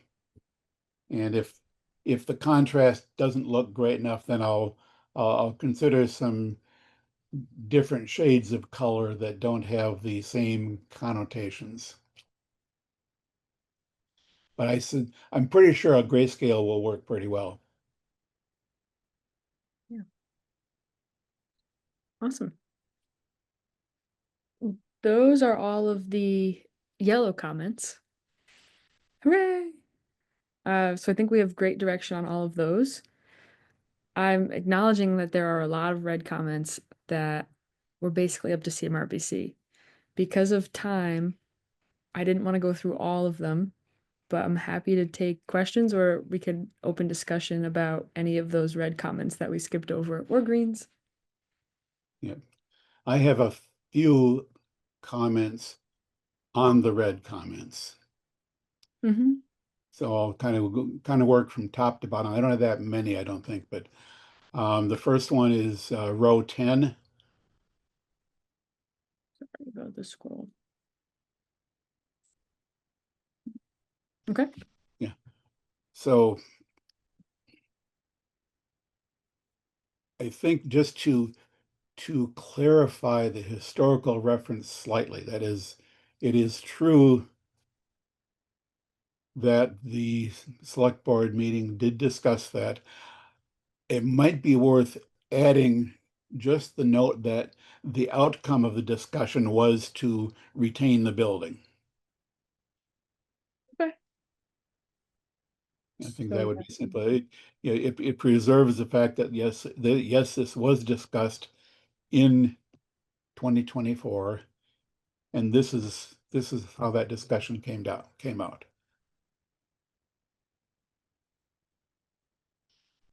So just noting the outcome of the meeting that it's already referencing. Which decided to retain the building. Yep. Does that work or additional at the end of that? That works for me. That's the only thing I thought might be worth adding to avoid any uncertainty about what had happened. Mm-hmm. So I'm moving down to row 18. Okay. There is in the paragraph that the comment is referencing, there is a reference to figure 2 near the end of the paragraph, but that sentence actually is describing table 6. And the reference to table 6 at the beginning of the paragraph looks like it was meant to refer to figure 4. So this is page 36.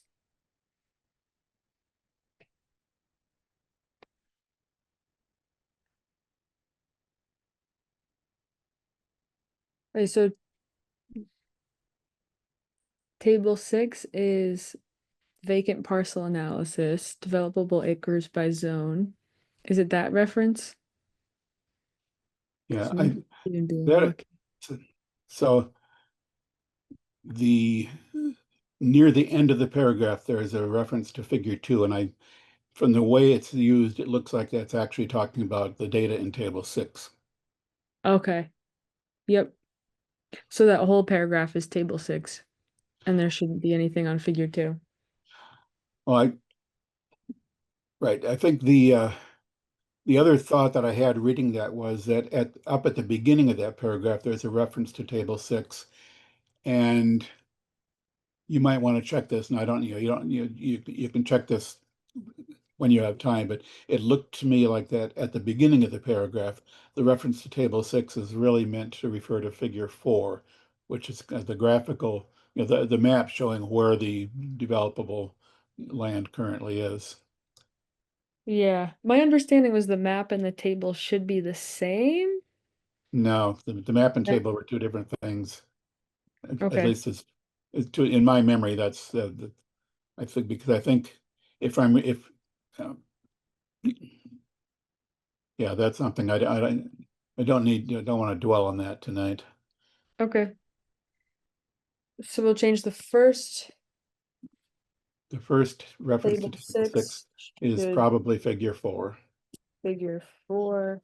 and then the reference to figure 2 at the end of the paragraph, it should be table 6. Cool. Thank you. And let me see.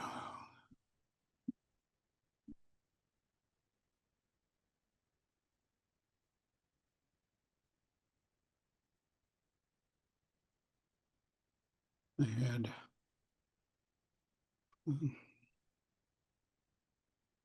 yeah, that's not.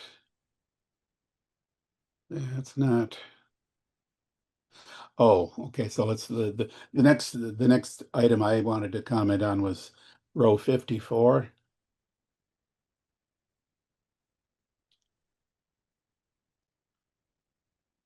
Mhm. They mentioned the Polish Hall, and I would suggest that yes, the Polish Hall was brought up in the survey and deserves to be listed here since the community brought to our attention. It might be worth noting in this that the Polish Hall has since been demolished. So acknowledge the fact that it's no longer there while also acknowledging that people thought it was significant. So this is a bullet list, so we could do parentheses after Polish Hall. Yeah, that would work for me anyway. Something. So is it that? Oh, Polish Hall. So that site isn't active at all? That site now has a commercial building on it. Okay.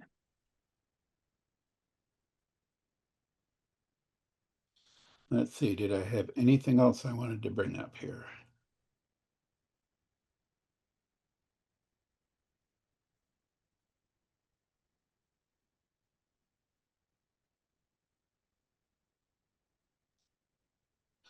This is one I'll just mention. It doesn't require any change to the master plan document, but down in row 105,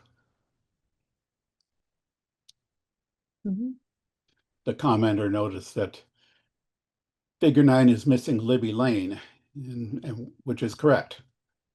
The map in figure 9 shows roads that have been accepted by the town. Libby Lane is the subdivision road that has not yet been accepted to the town. So that and other roads, the roads exist, but they're not on the map, and for perfectly good reason.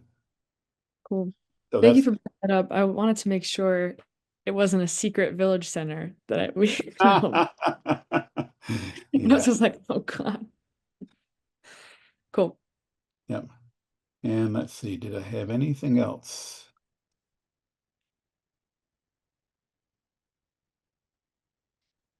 Oh, and this is something I noticed. It's not in the list of comments here, but if you look in page 84 of the transportation chapter, under action item 2.3.2, it references figure 19 for sidewalk conditions. It looks like that actually should be referencing figure 8. Okay. Thank you.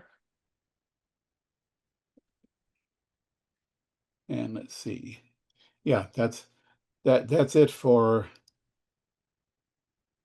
anything I wanted to call attention to on the comments list, or the one other thing I never had to call attention to. So anybody else have anything they want to discuss particularly with respect to the red CMRPC responses?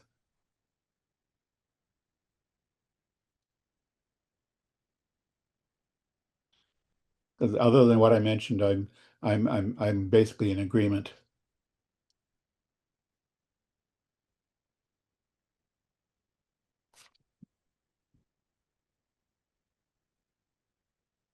Okay. I'm not hearing anything else, so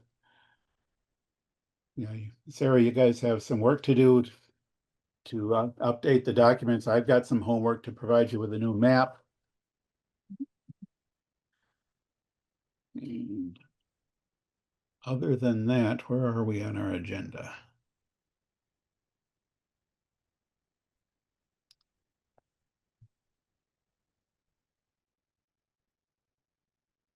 There. So that's it for this group's review of all the public comments. So next steps. Chantel. I'm not sure if you have this considered as a part of next steps, but I know you had mentioned whether we should publish a document that has the public comment and what we did with it. I don't know if we need to discuss tonight, and I apologize, I have too many windows open. But what our specific response is going to be to the comments and how we're going to acknowledge them, because I definitely think we should acknowledge the people who took time to submit public comments. But I don't know if that's something we need to talk about here or if there's already a plan for that.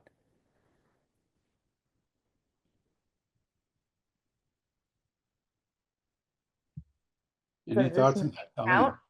Does this meeting count? I mean, we've gone through and reviewed a significant number of them. I don't know, but I know what you're saying, Chantel. If we could just have, I mean, this counts too, right? Like it's here. Other plans, we've published just the list and not responses as an appendix to the plan. We have your webpage up if you think this would be appropriate. I would say there's no inappropriate comments on here, really. Sometimes we get some trolls, but I feel comfortable publishing all of these comments without editing any of them. I think if we wanted to say how we responded to them, it would be a little bit more work that might not be completed at the same time as the plan, to make this sheet as external as possible, but would not be impossible to do. Anne Marie? I mean, this video will be available, right? For everyone. So I would think that this would be the response, or if folks want to see if there's, how we responded, it'll be available via this. Nope, minutes and video. Yeah, that's fair. I guess I was just thinking we really didn't talk about all of them, but even a generic like, hey, thank you to those who responded. The feedback was reviewed and considered. Something, even if it's generic. But I'm fine with not doing it too. I just wanted to mention it before we transition to something else.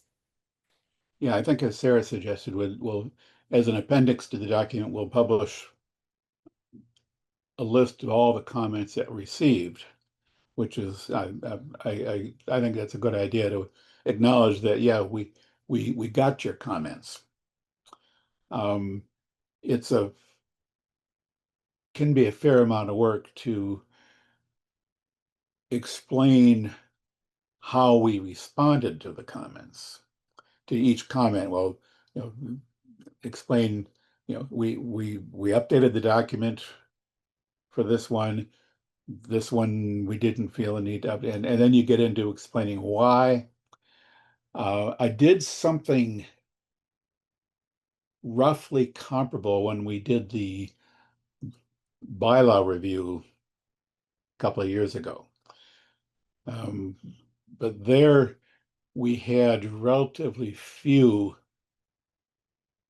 comments. In the report of the bylaw study committee, I included a chapter that here are the comments and suggestions we received that we didn't act on.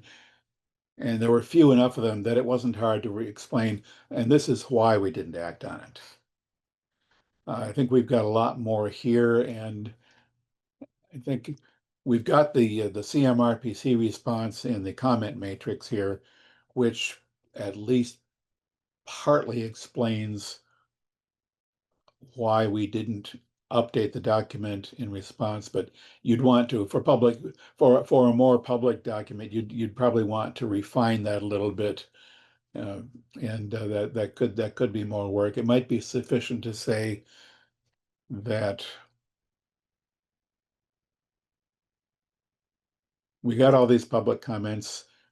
We incorporated them into the master plan where we felt it was appropriate to do so.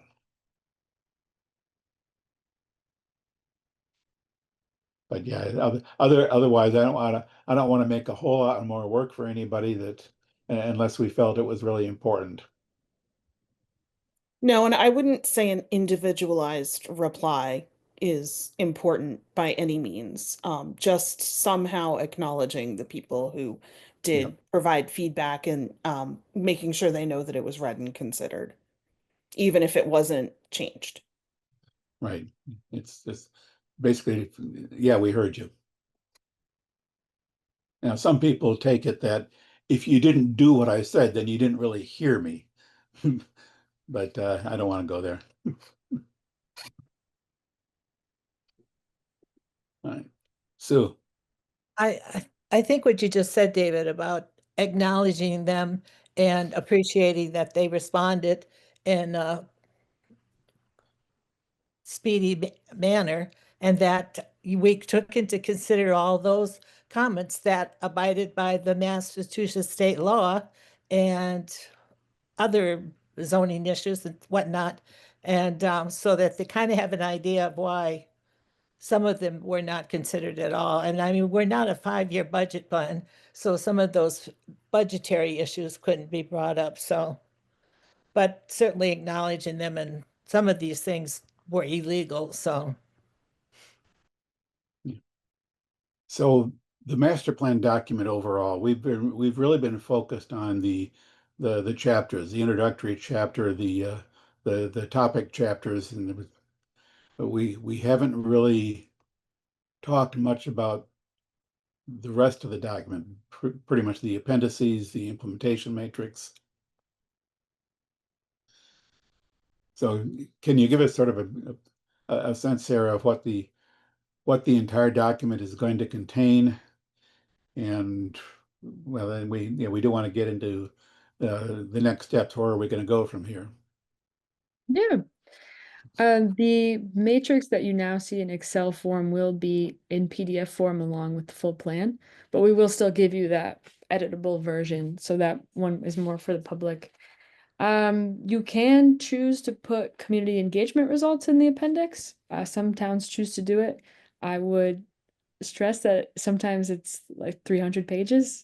So we could do, we just have the summary of community engagement in the introduction now. But we could add things like presentations that we had at town meetings, and full results of the workshop and the survey. It just won't look too glamorous, but that is absolutely something we could deliver.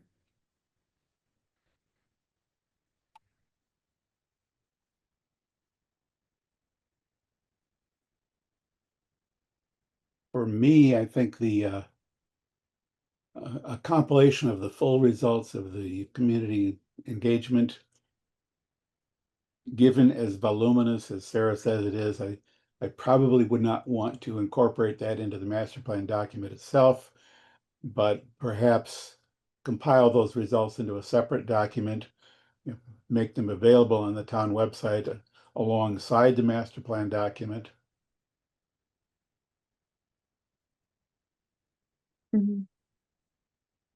Yeah, we'd probably do appendix separate just for size anyways.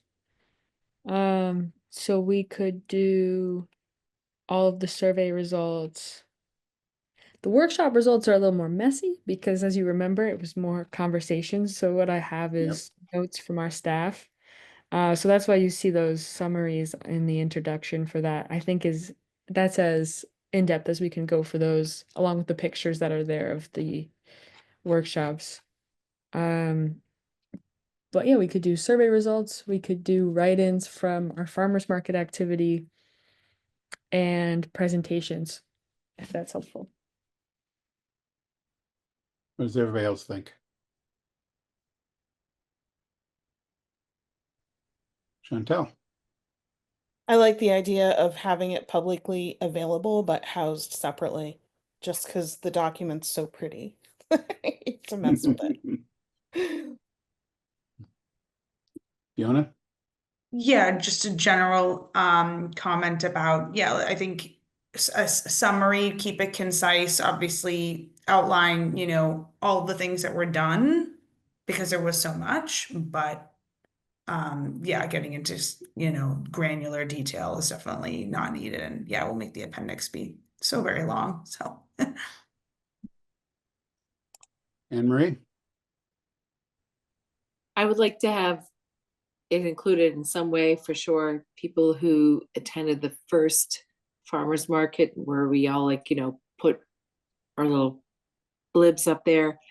It's important for them to I feel like be acknowledged that was part of this whole process. So I think however you want to do it, but acknowledging that anyone who participated was, part of this process. Yeah, for sure. Yeah, for that we have that list of everything that was written out, so that would be easy to incorporate.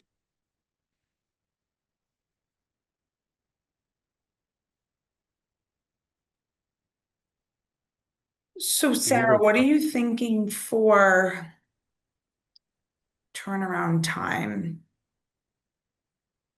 For the planning board meeting, Mm-hmm. this would be contingent on a vote here tonight, I believe. Mm-hmm. But if the committee would like to see this forward to the planning board, we will need until Friday for these edits. Okay. I agree. You need to take time for sure, because there was a lot of ground covered. And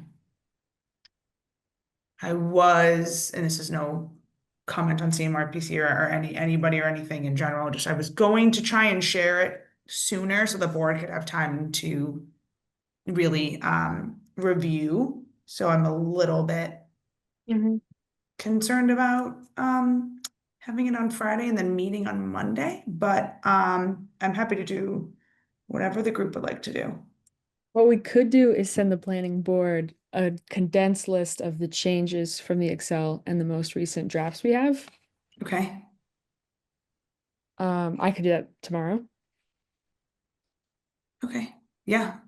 I think just like something so that they can see, what's been going on. Because we, might run into a situation where, they might, oh, I'm seeing this for the first time and I need more time to really absorb this information and what was discussed, etc. Yeah, for sure.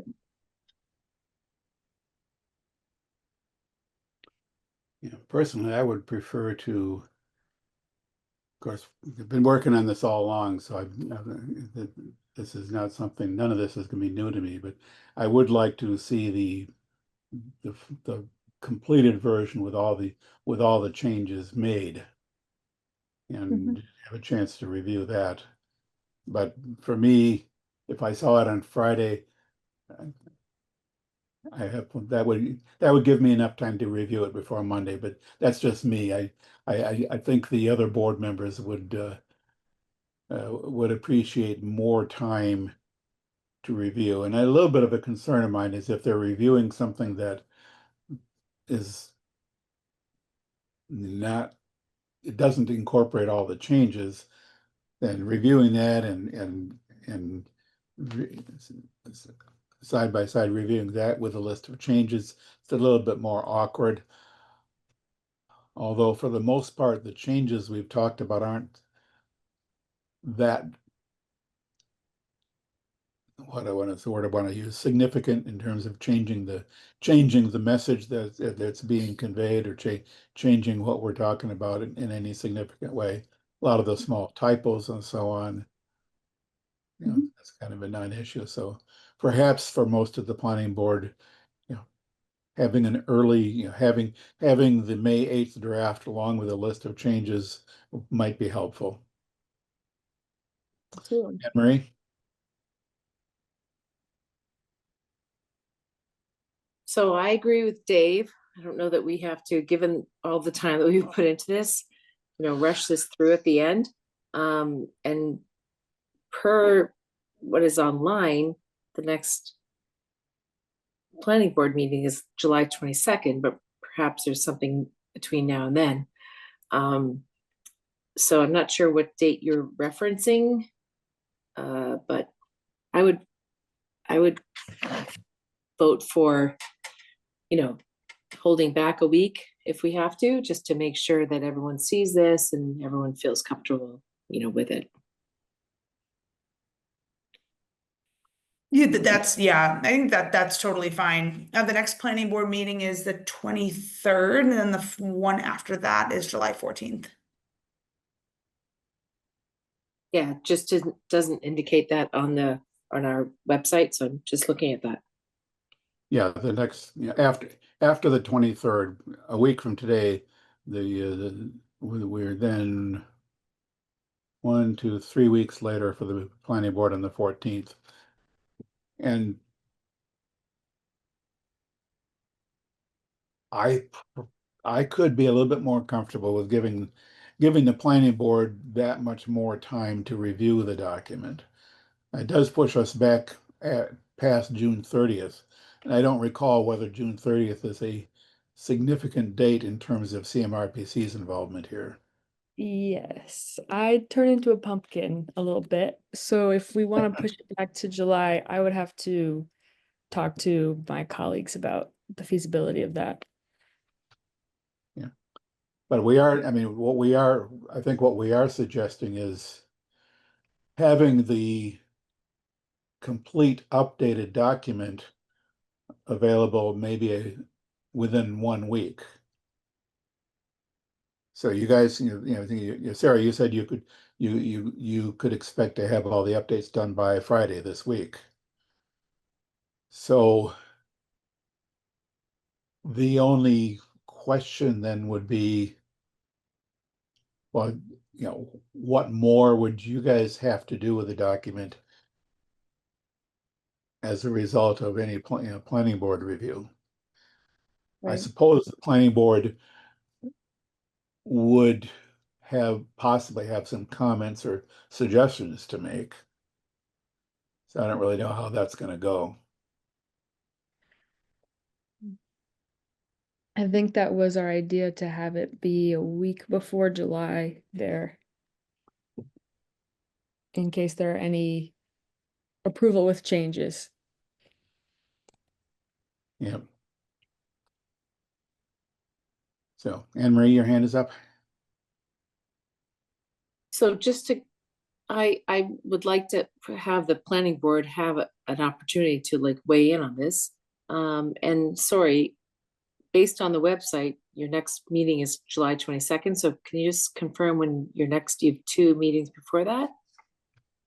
That July 22nd meeting is a hazard mitigation committee meeting. It's Okay, so nothing, so June 9th is the one that's on the website. And so what are the next ones? So the next one is the 23rd, so a week from today. And then the following meeting is July 14th. For regular planning board meeting. That hazard mitigation posting it lives under planning board. We have that posted. It's a separate thing that we're doing. My point is that's all that's on there. So yeah, okay. Yeah, we have to post by Wednesday of this week in light of the Juneteenth holiday. So we're almost ready to post, but we haven't done it yet. Colleen? So the plan, if we do it where the planning board reviews it on the 23rd, and in all likelihood that they're going to want more time to review it after that, is it possible to do a joint Zoom meeting with just planning board and master plan on June 30th, where they just can weigh in more CMRPCs there, and it keeps the focus just on that, just to keep us on a tighter time frame for CMRPC, and then that gives the planning board 2 cracks at it? Is that enough, or is that too much of a condensed time frame? So our assumption on CMRPC is that the planning board shouldn't be surprised by this document, as they've had the public comment period, and we're hoping that this committee has been in conversation with the boards that should be collaborating on this master plan as the process has gone along. So we're hoping that the document isn't a complete surprise next week. I agree with you, but I've also seen it go the way of Fiona saying that people are going to want more time and they're going to want to weigh in on it, and it might be not a complete surprise, but they might not be as up to speed as maybe we hope. But is it feasible to think that we did the 23rd and the 30th? Because once we lose you, that's tough.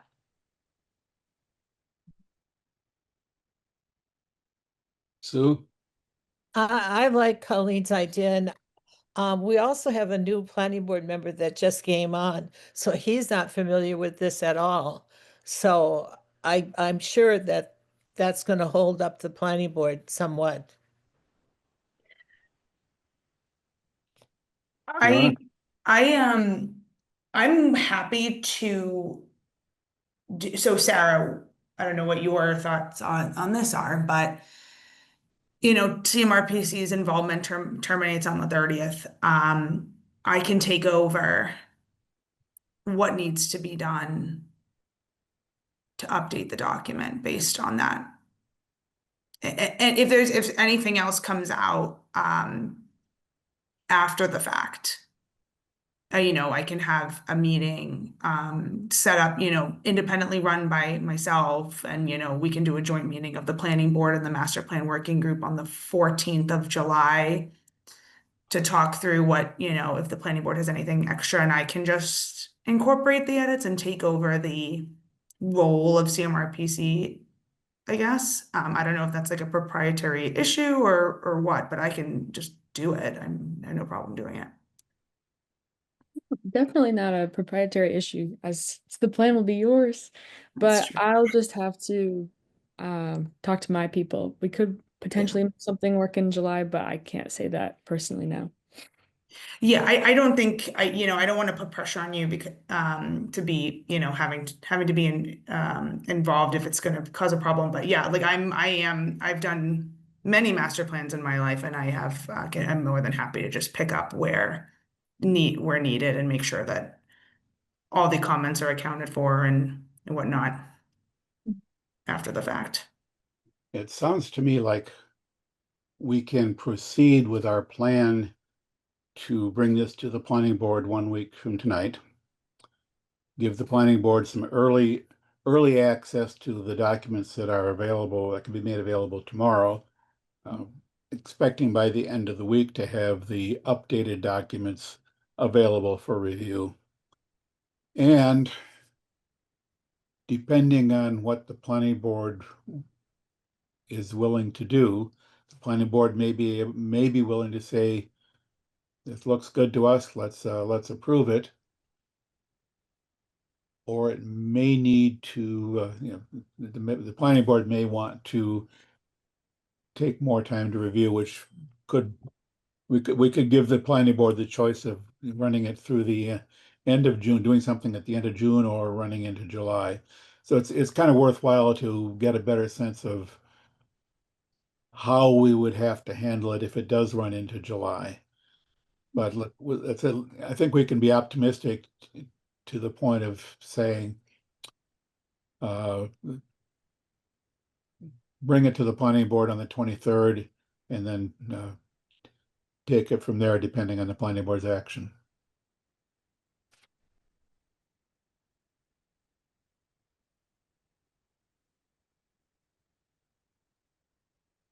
Does everybody else feel comfortable with that? I'd say it's less than ideal. I'd like for the planning board to have more time to review it, but given the schedule and funding constraints, I think this is workable. And we, like I said, we just want, we do need to be prepared for the possibility that it will overflow into July, and figure out how to deal with that. Mm-hmm. Yeah, and we're posting the meeting on Monday as a joint meeting of the master plan working group and the planning board. Yep. kind of as we discussed before, just so to allow the working group the opportunity to explain the reasoning for things, changes, as well as answer questions and generally kind of provide support. So I think that will also help. Okay. Lindsay? So I'm sorry, are we saying, so is there, where, is there a joint meeting that? Hmm. Is it, what date are we talking about? Sure. So This meeting. yeah, so it was floated at the last meeting to do a joint meeting of the master plan working group and the planning board when the plan is before the, for the planning board for approval. So that allows the working group to be able to answer questions and kind of provide support. So we were going to post it as a joint meeting of both groups. And then do we have a On date Monday. yet, or that's what we're trying to work on right now? That it would be Monday, the 23rd, because that's the next. Okay, all right, thank you. Mhm. All right. Anne Marie? Yeah, that was my question as well. Like, I wasn't sure if, do we all know this or was it planned before? Yeah, we did talk about this at our previous meeting. Okay, so it's gonna be Monday. This committee will be there at the planning board meeting as well, if we want to. Yes, yeah, and it's hybrid, so you can come in person or via Zoom, whatever works.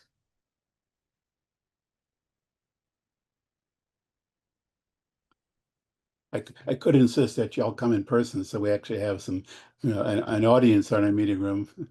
Planning board meetings typically have very few, if any, in-person attendees, but no, realistically, of course, it's entirely up to you to attend via Zoom or in person. All right, so I think we're all set with a plan to move forward through the planning board.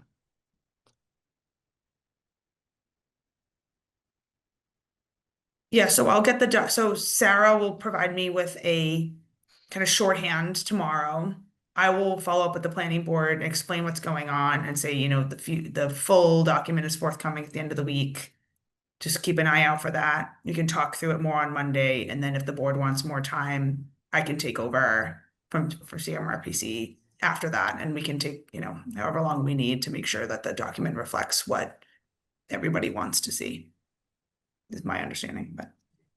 Okay. Anne Marie, your hand is up. Just confirming, like, we'll all get an invite to this meeting on Monday. Yes. Okay, so I think that takes care of that item on our agenda. Our agenda does have under next steps an item about presenting to fall town meeting. Is there anything we need to talk about for that right now?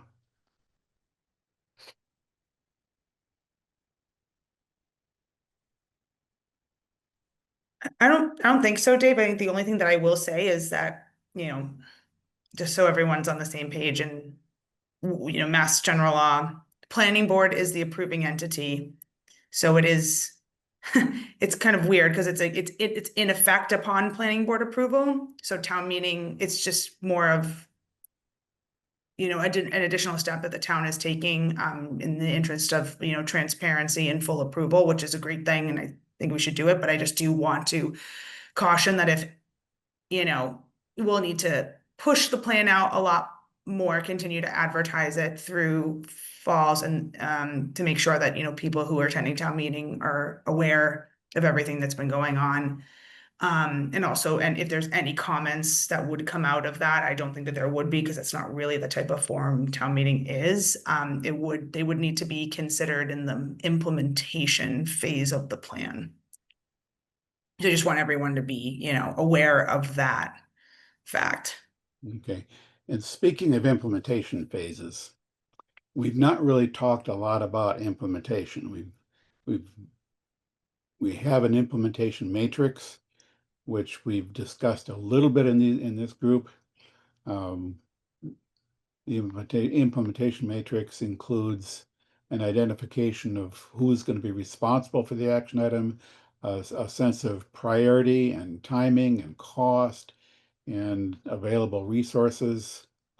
And that basically, as it is today, is what's going to be included into the master plan document.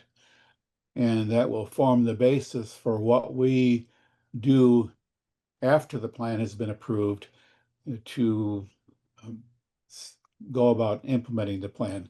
Once the plan is approved, my understanding is it is the planning board's plan, and it will be up to the planning board to follow up on implementation, which the plan suggests that we might put together an implementation team.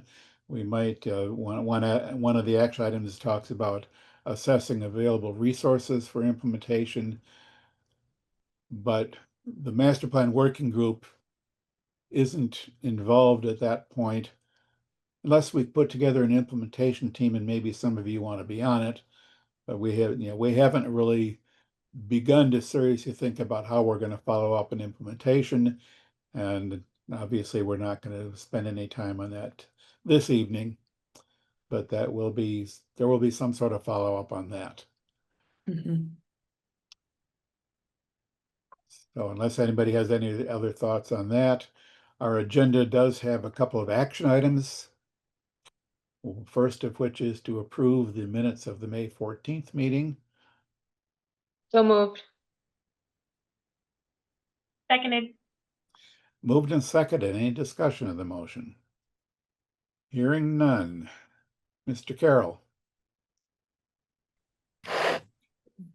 Aye, Carol's aye. Ms. Duckworth. Aye. Ms. Fox. I abstain from voting. Ms. Foley. Fully aye. Ms. George. I need to abstain too. Mr. Hool. Aye. Ms. Kimball. Aye. Mr. Robbins votes aye. Ms. Robbins. Aye. Ms. Roy. Aye. All right, I declare the motion carried by a vote of 8 in favor, none against, and 2 abstentions. Next action item is a vote to approve the master plan and implementation matrix with the recommended changes, that being the changes that we've discussed during the meeting tonight. So moved. Seconded. Moved and seconded. Any discussion on the motion? Hearing none. Mr. Carroll. Aye. Ms. Duckworth. Aye. Ms. Fox. Aye. Ms. Foley. Aye. Ms. George. Aye. Mr. Hool. Aye. Ms. Kimball. Aye. Mr. Robbins votes aye. Ms. Robbins. Aye. And Ms. Roy.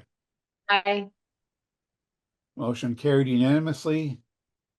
The plan is approved as it will be amended per our discussion. One more action item. We have a plan. Vote to submit master plan and implementation matrix with recommended changes for planning board approval. So moved. So moved. Seconded. Moved and seconded. Any discussion on the motion? Hearing none. Bob. Aye. Victoria. Aye. Lindsay. Aye. Anne Marie. Aye. Deborah. Aye. Brian. Aye. Chantel. Aye. Dave votes aye. Sue. Aye. And Colleen. Aye. Thank you. Motion carried unanimously. That concludes our action item agenda. Our next agenda item is public input. If anybody should happen to have an item that qualifies as public input that's not otherwise on the agenda for this evening, now would be the time to raise your hand and offer your public input. I don't see any hands raised. We have no meeting attendees, so I will assume that concludes that.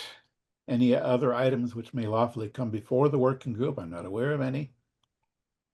So it might be time for a motion to adjourn. So moved. Second. Moved and seconded. Bob. Yes, aye. Victoria. Aye. Lindsay. Aye. Anne Marie. Aye. Deborah, Aye. Brian, Aye. Chantel, Aye. Dave votes aye, Sue, Aye. Colleen. Aye. Motion carried unanimously. We are adjourned.